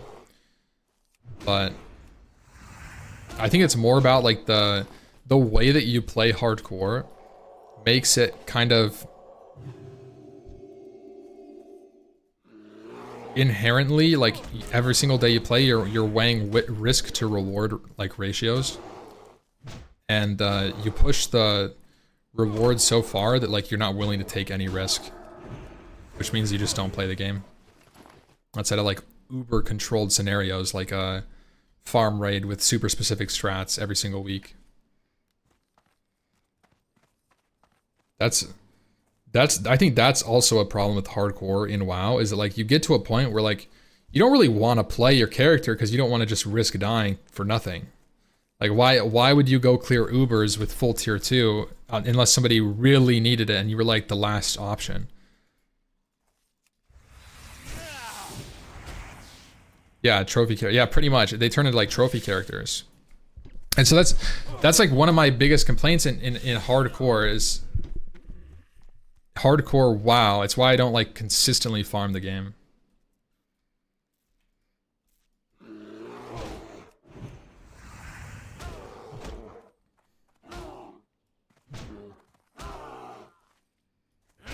Yet there are people still hardcore death videos that people love to watch.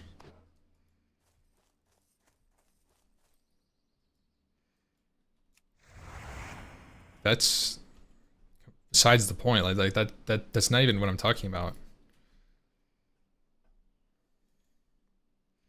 Those are like two completely separate things. A lot of the people that watch the death clips aren't even raiders. They're just like viewers.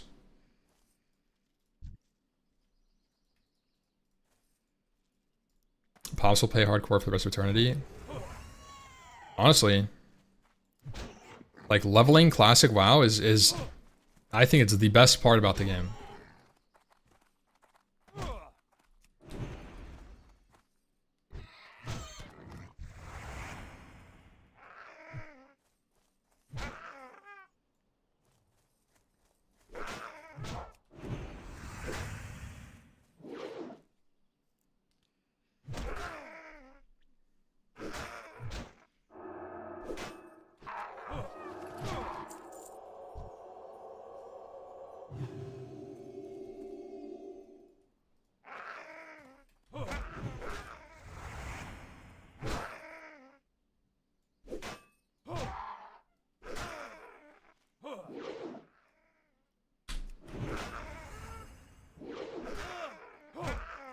Hardcore rating is kind of dumb for normal gameplay, but hardcore leveling is peak. I agree. That's why I said I think it's more about like a leveling thing.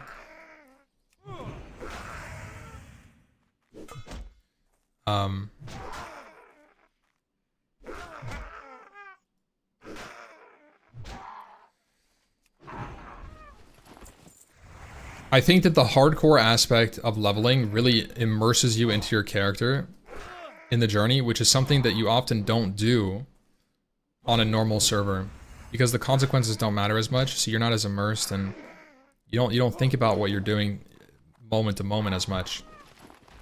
And so you lose a lot of like things that, like, you don't notice that you would notice if you were playing hardcore.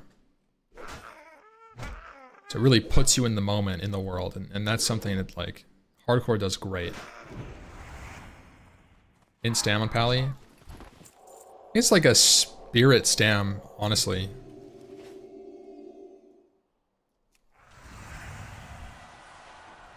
I think spirit stam, but like you could go strength stam. I think it's just like, I think you're looking for like stam, strength, int, spirit, like pretty equally, but I would favor stam and then maybe spirit and then maybe strength then int. Maybe int then strength. I think it just completely depends on what you're doing. If you're AoE pulling, you're changing your stats more. Maybe going like stam int, less spirit, no strength. Maybe agility is good for dodge, armor. Like all the stats are good, honestly. Sam, like Pally definitely is a class where like you're not really upset if an item has int strength on it, as long as you have a solid amount of stamina already, etc. Like.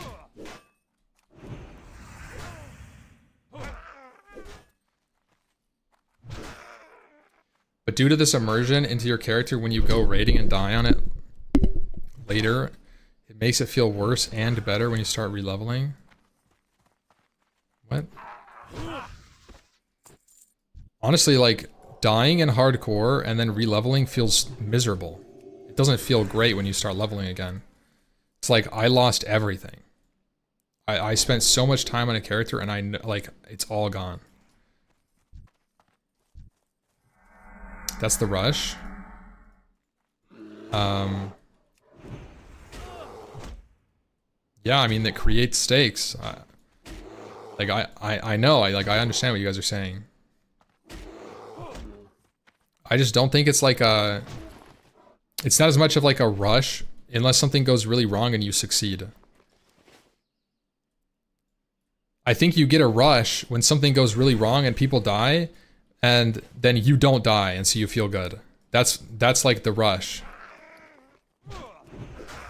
But if everything goes according to plan, there is no rush.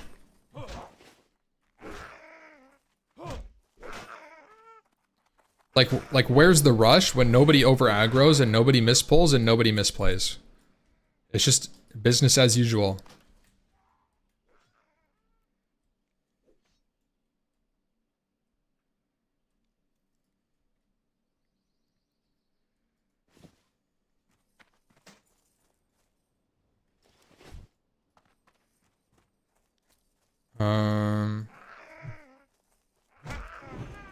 I'm a little concerned about this pull. This is like a triple pull, I'm pretty sure. Oh, no, it's just double right now. Oh, no, it's triple. I think we can handle it. Implant hand's kind of going crazy. Oh, it reset him.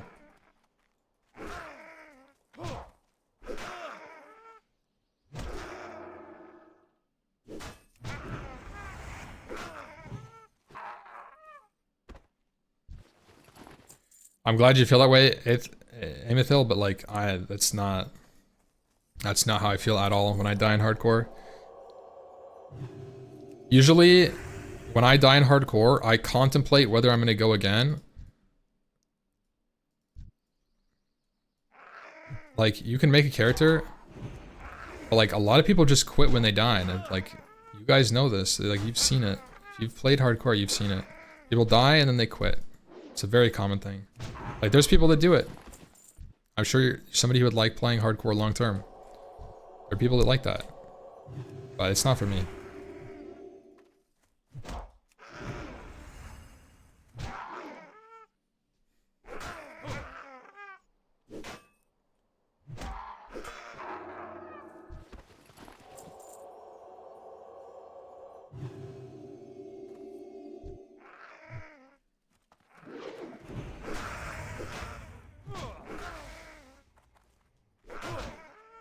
Lost your Wind Fury, bought Shaman Friend in hardcore and he didn't go again. Yeah. Dude, don't even get me started on roster boss in hardcore, man. I think that's a reason why I don't want to make a guild again. You just get hit with like these. Oh, dude, running Frontier was crazy because I'd wake up one morning and then 8 people would be dead, and I'd be like, okay, well, are we still gonna be able to raid tomorrow? Like, is that raid canceled or what? Shit.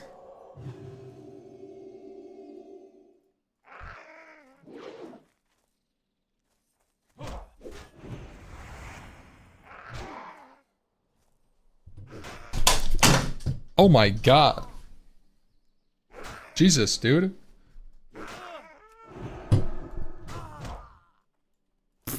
I fucking kicked my cam off my... That shit is Omega unplugged.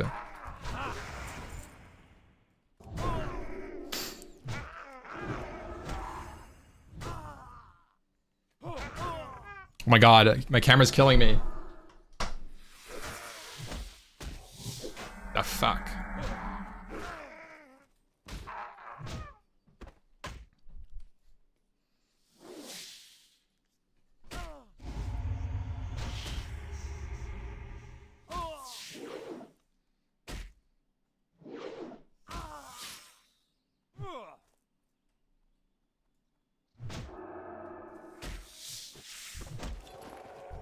Oh my god. We commit.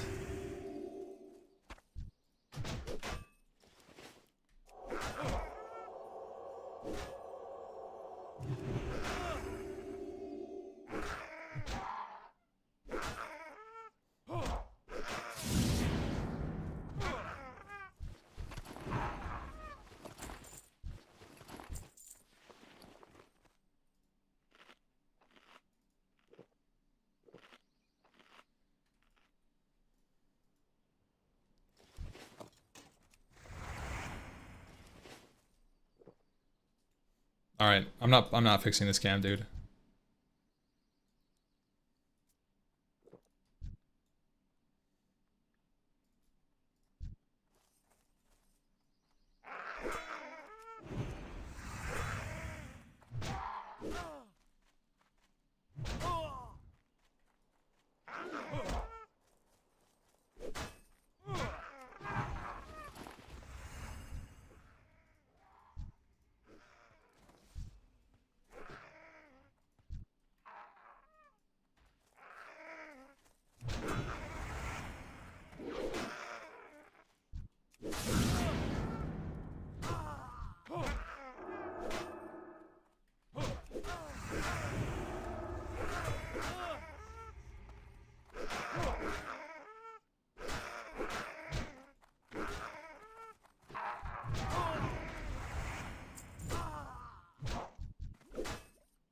Give me a tooth.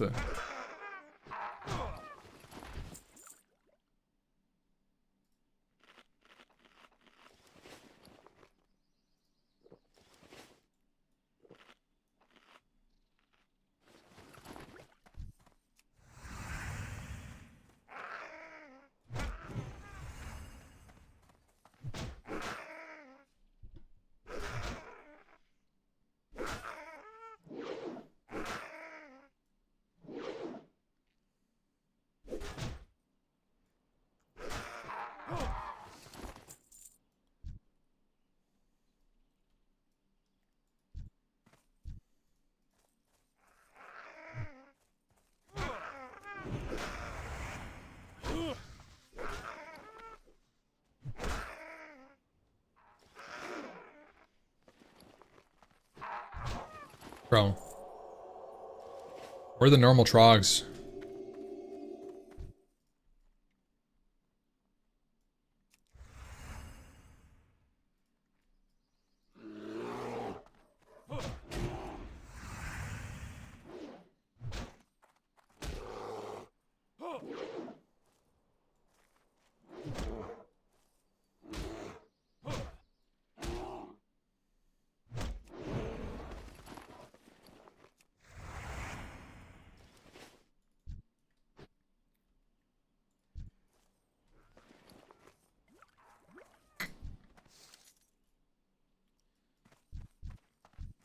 Dude, they're all scouts, man.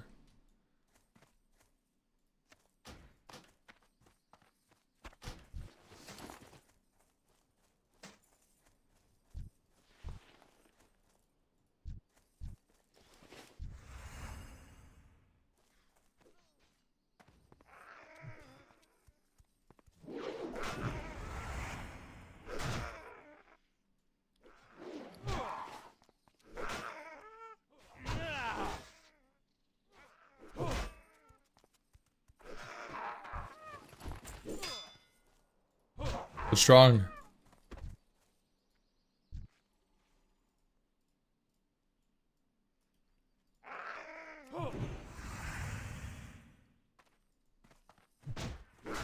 There it is. There's the last trog I need. Found him.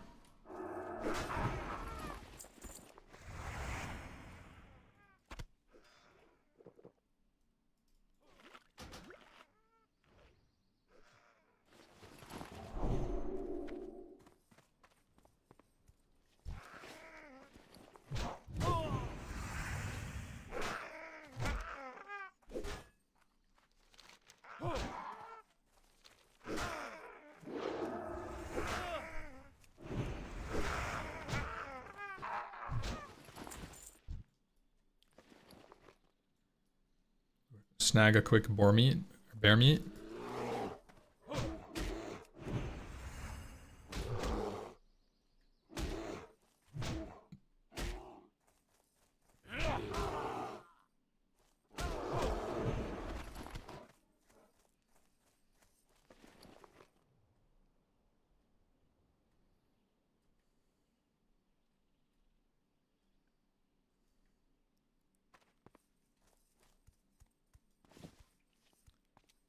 Wow.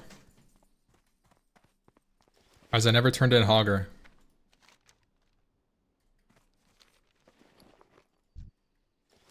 That's okay. We'll go back at like level 14 or 15.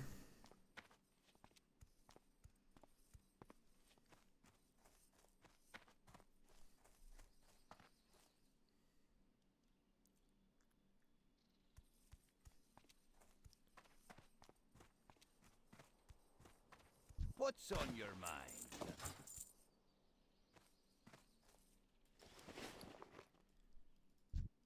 How are you? You think Shaman will get the same treatment as Paladin in Classic Plus? Hmm.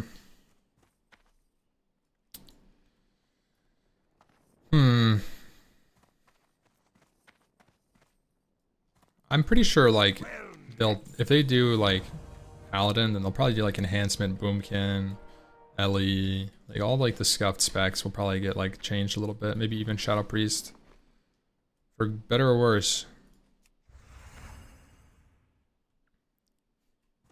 I think it's likely.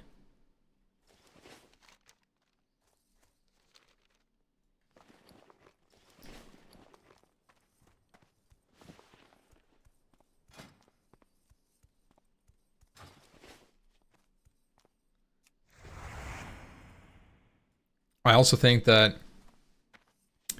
if they go down the route of like making Paladin good, I think they kind of have to make Shaman good or make Paladin and Shaman both Alliance and Horde. And I think either option is like the sod treatment.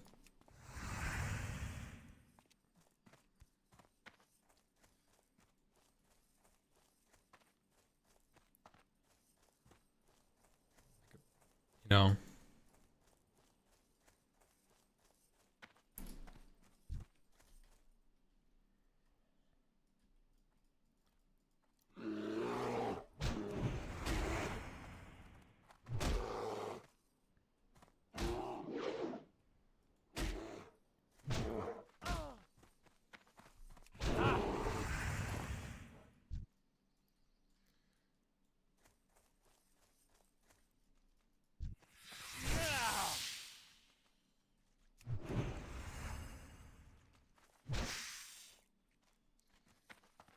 True, Bev.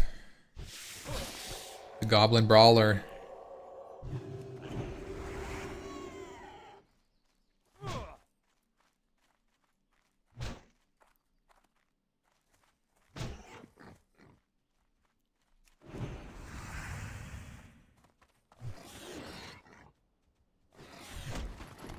Yeah, Amethil, that's why I'm practicing Paladin. Because I do think that Pally is going to be a very strong tank. The same way that it's very strong in TBC. If it just gets mana regen and taunt. It doesn't need anything else. Just mana regen and taunt. Through like spiritual attunement or anything. gets insanely good out of nowhere.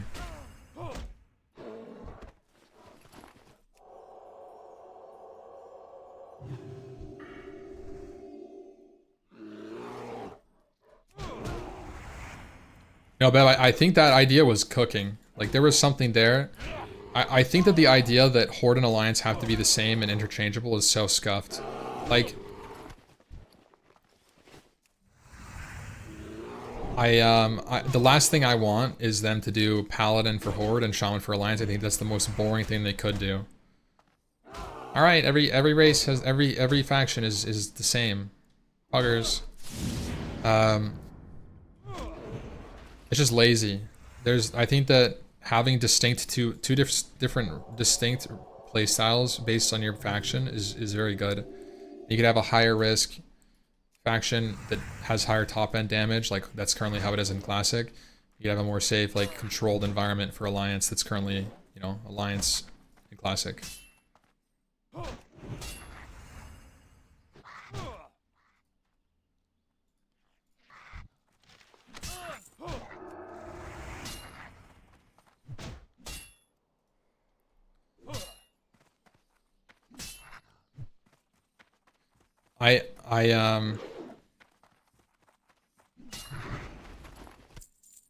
Yeah.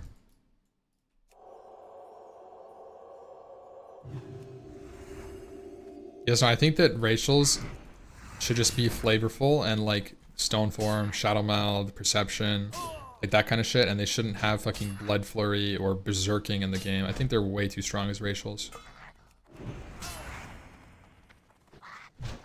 And I definitely think there should be no weapon skill racials. Like, all of the damage increase, like, blanket damage increase racial should just disappear from the game. And be replaced with flavor. Like, give trolls, like, an active fucking, like, a regeneration bonus. And they, like, I don't know, like you make some sort of, like, niche usage in combat, sure. Like, you know, you bite your own fucking arm and you regen HP. Yeah, but then your max HP degens over time for like 30 seconds. Like, give it, make it like interesting, without just like fucking.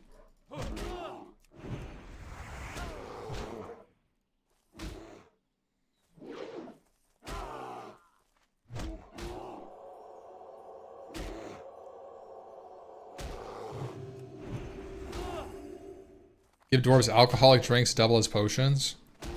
That's insane.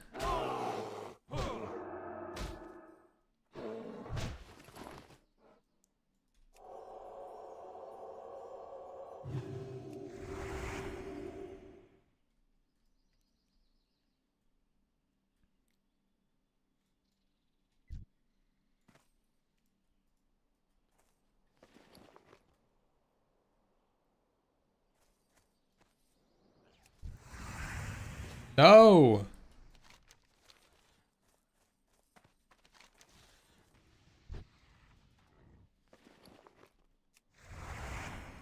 Who killed the last boar I need? Every single mob is dead in the world.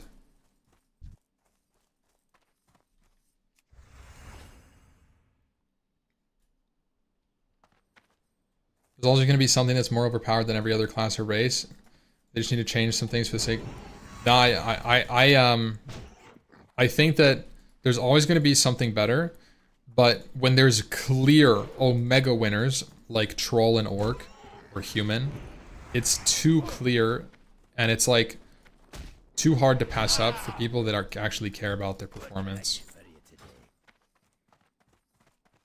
Like, if you got rid of weapon skill racials and Blood Fury and whatever, like, there's clear winners, but only because they have more niche uses than the other niche uses.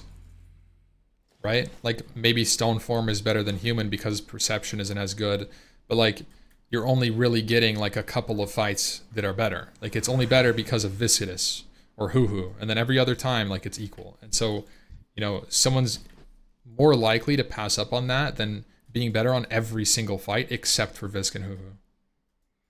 It wasn't obvious to people in Dota. Like, yes, you're right.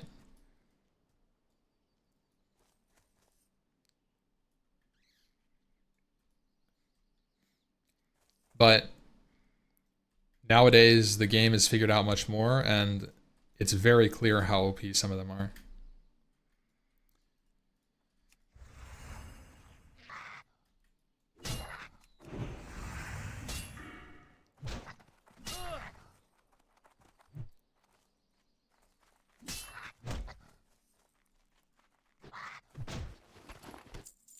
Getting rid of damage racials but keeping Shadow Meld Perception Stoneform would be wild. Replacement racials would have to be crazy good to play Horde of Reliance. I mean, I completely disagree.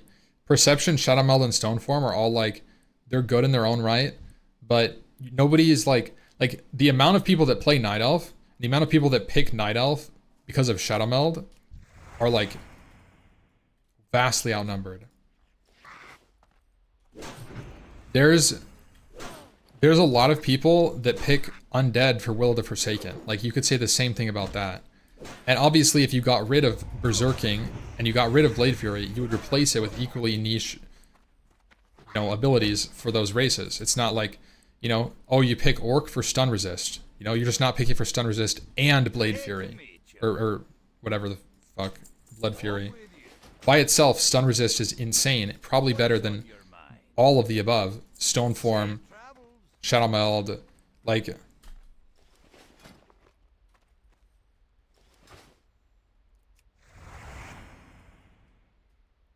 Using Shadow Meld in Arena is OP. Okay, that's not... You can't even do that until, like, Wrath of the Lich King. You combat... Like, it doesn't work like that. You can't use Shadow Meld in combat in Classic. It's an out-of-combat stealth ability only.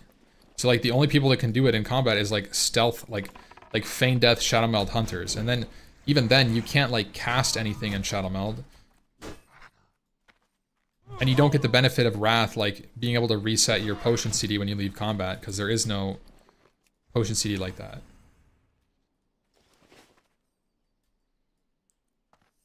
Like, Feign Death Shadow Meld, yeah, like, that's probably the best, like, use case. Is that you, like, Hunter picks Night Elf so they could, like, Shadow Meld with a cat pet, or Shadow Meld with a dismissed pet on defense and Warsong Gulch or AB. Like, the like, use case is so minor, bro. Like, unless you're doing that specific activity.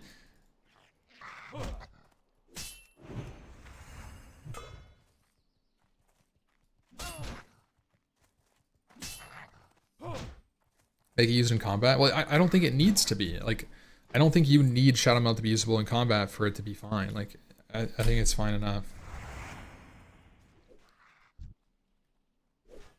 It's flavor at the end of the day, and I think that's all it should be. Like flavor is what I think racial should be. It shouldn't be like game impacting. Like, you should have situations where, like, oh wow, I'm a Night Elf, so I can Shadow Meld in this cave and eat. That's like interesting in some situations. Or you're like, oh, I'm a dwarf, so I can stone form my rabies off. But it shouldn't be like, oh, I'm an orc, so I punch mobs hard every 2 minutes. Like, you see, like, where the difference there is? I think that's the problem. Having a racial that's, like, always usable in, like, any situation is a little insane. Same with Berserking. Just having Berserking popped on cooldown, again, like, it has cool flavor to it. But I think it's just, like, too much. Same with that's the same reason why, like, I would also remove Human's weapon skill racial. I think it's really bad.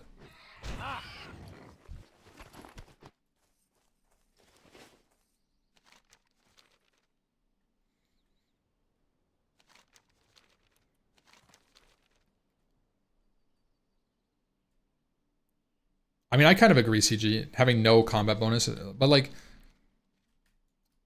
then it's very hard to even do racials. Like, what are you going to even do? Like, how many non-combat things are going to be meaningful?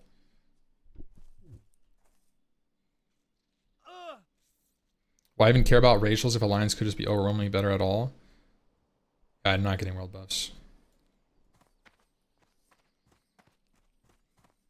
What can I do for you?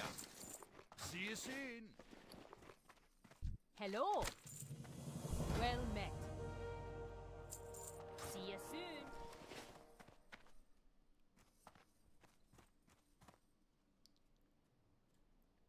If you removed racial weapon skills, would you add more items? Yeah, probably like a couple of items.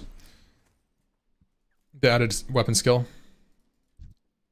I think weapon skill is an interesting mechanic. I just think it's too OP to be a racial.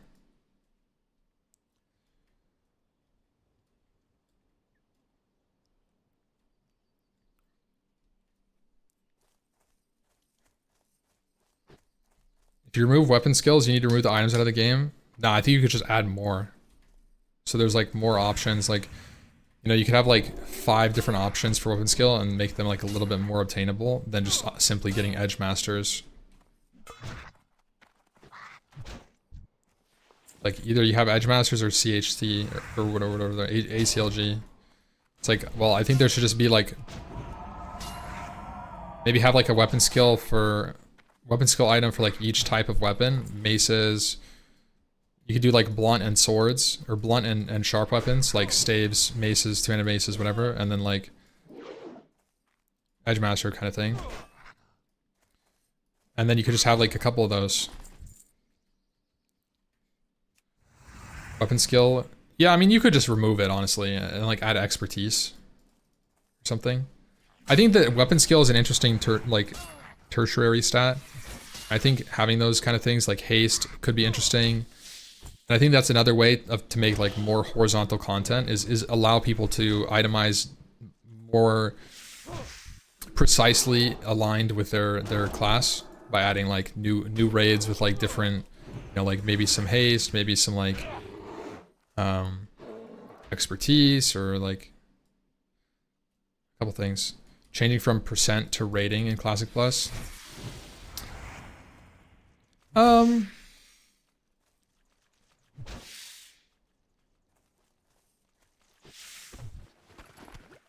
I kind of like how simple it is when it's just 1%. But it's easier to tune rating for smaller jumps. And I think that smaller jumps need to happen in order for gear progression to be less insanely spiky. Like, it's hard to go from like MC gear where you're already getting 1% crit and like 15 all stats on an item. Like, what do you do when you go to BWL? Do you give them like 15% crit or 1% crit, 15 all stats, and then 1% hit? Okay, well then what? Then all of a sudden you get down this line where you get Nax gear with 2% hit, 2% crit, 30 all stats. And it's like, that's a fucking insane item.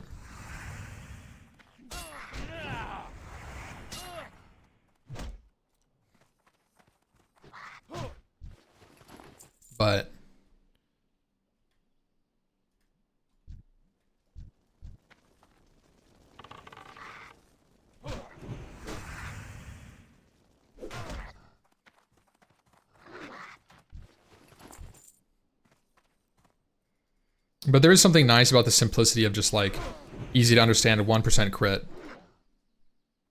It's a little bit more obfuscated.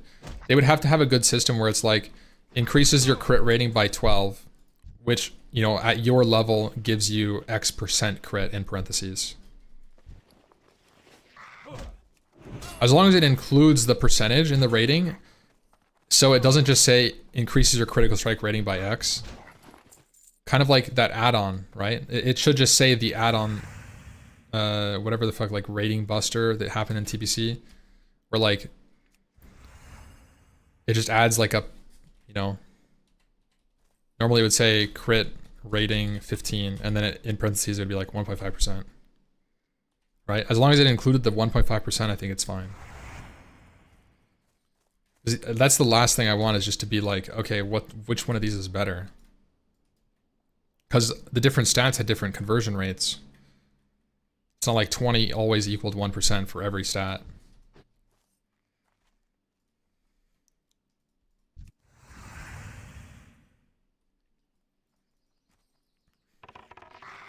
No, my other character is alive. It's just not hardcore. It's on a dead server too, so I wanted to play this with more options, you know.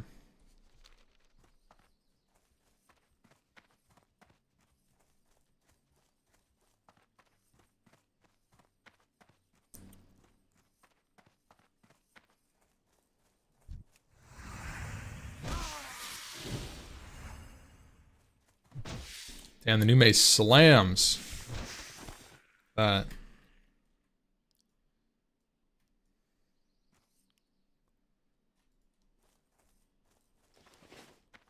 Turn in a rat catching.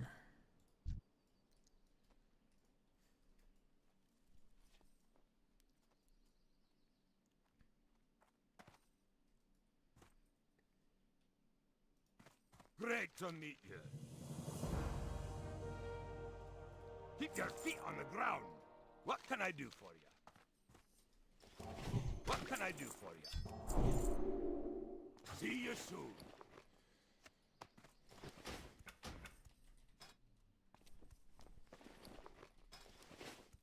I'm just gonna cook this in town, bro.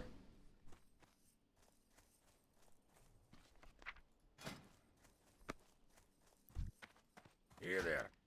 Stay good. Wait, Hearth to Stormwind.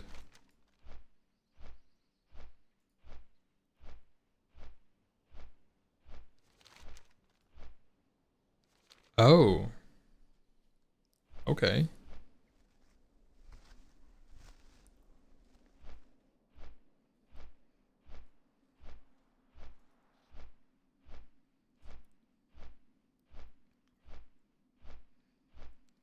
Yeah, there's a lot of people leveling. Like I could do the dungeons if I wanted.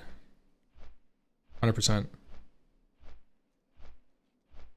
you dropping in 2 minutes? Well, we might be getting it naturally.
Think I can make him here?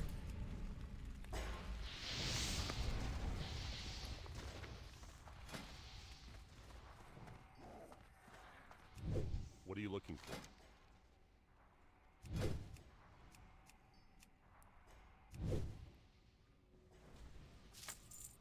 Go with honor, friend.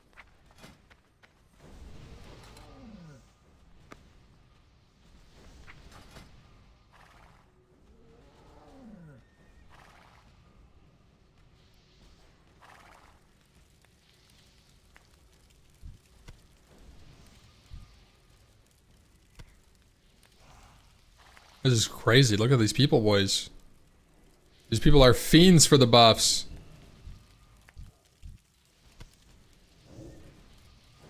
There it is.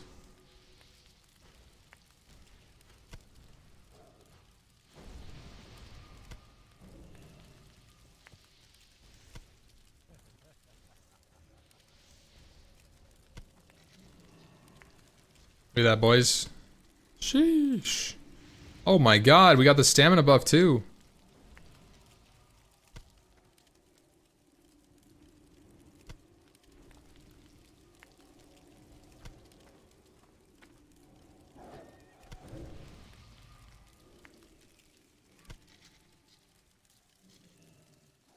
Should I cook this later?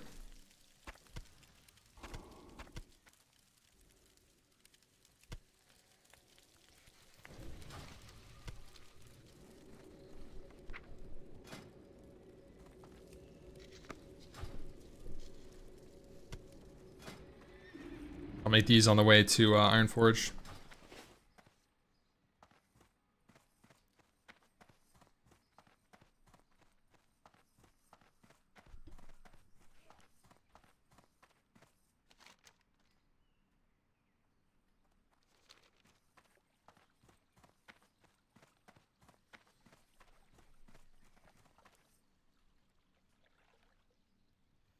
I don't really understand why you can move from Defias Pillager to White Mane, but yeah.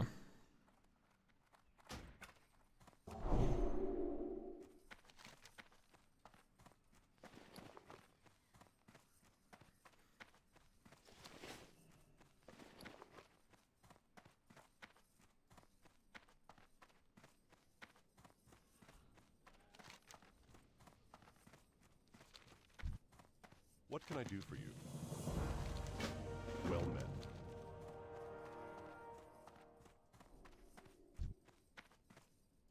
Greetings. Safe travels. New Blessing of Might. Why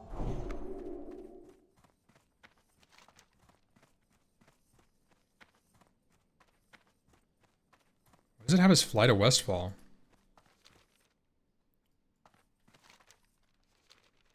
We're just doing Westfall. Forgot about that.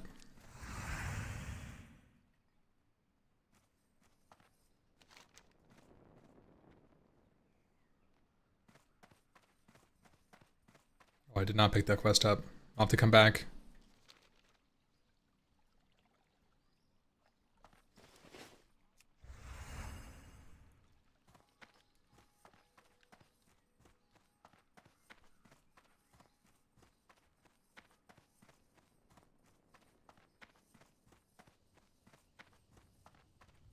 Yo, Bab, thank you.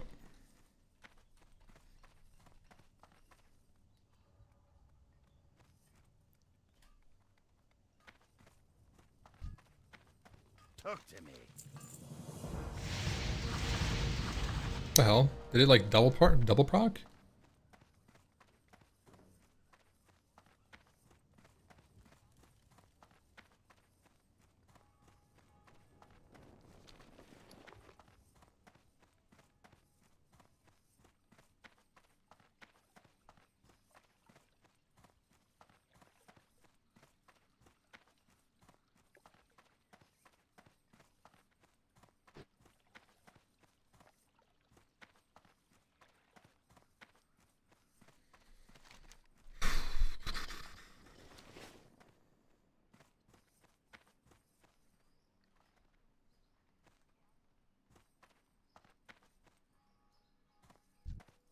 How are you?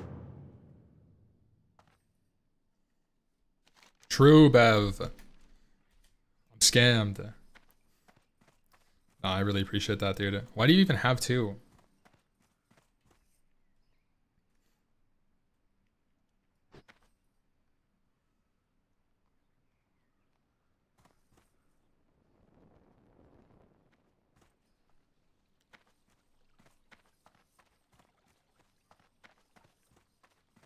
No, this isn't Sod.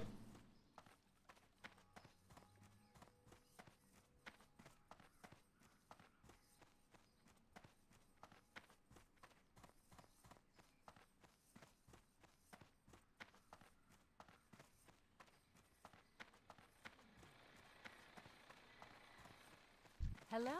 See you around.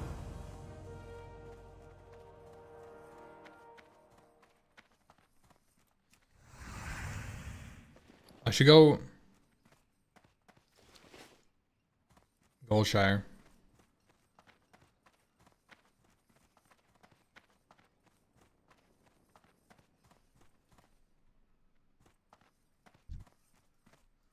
Need help? Be careful. Light bless you. The Alliance.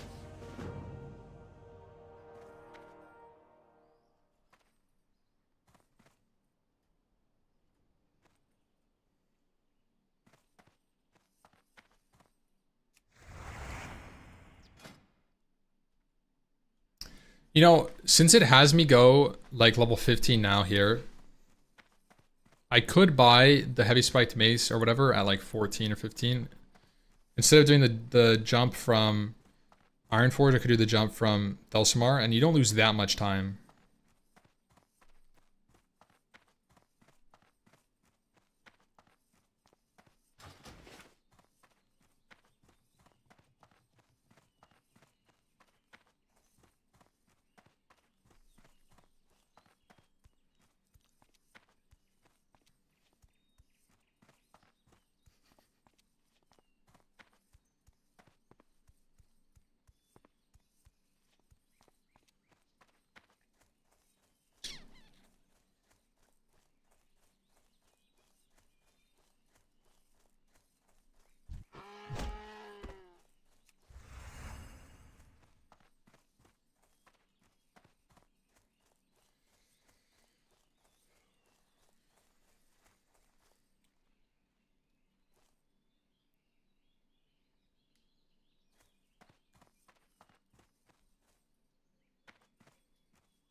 Big fan, but you're really enjoying selling overpriced product like Resident XP? I mean, there's free Resident XP versions out there, bro. You don't want to pay for it. But Resident XP supports the creators that use it. They like, I don't know. Like nobody's forcing you to do it.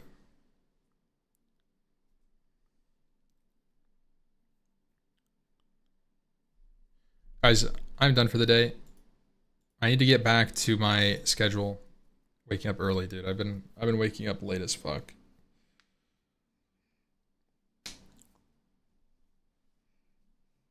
But yeah, no, like just so you know, like Rest XP has like a pretty insane like creator program to help people.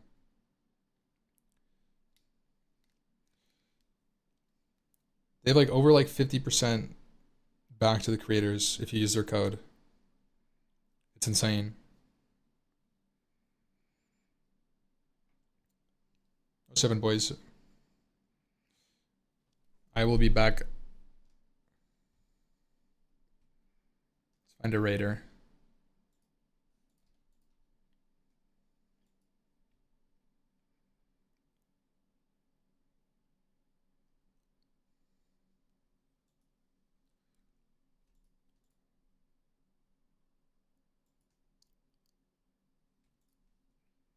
Mancrick Warrior Boosty.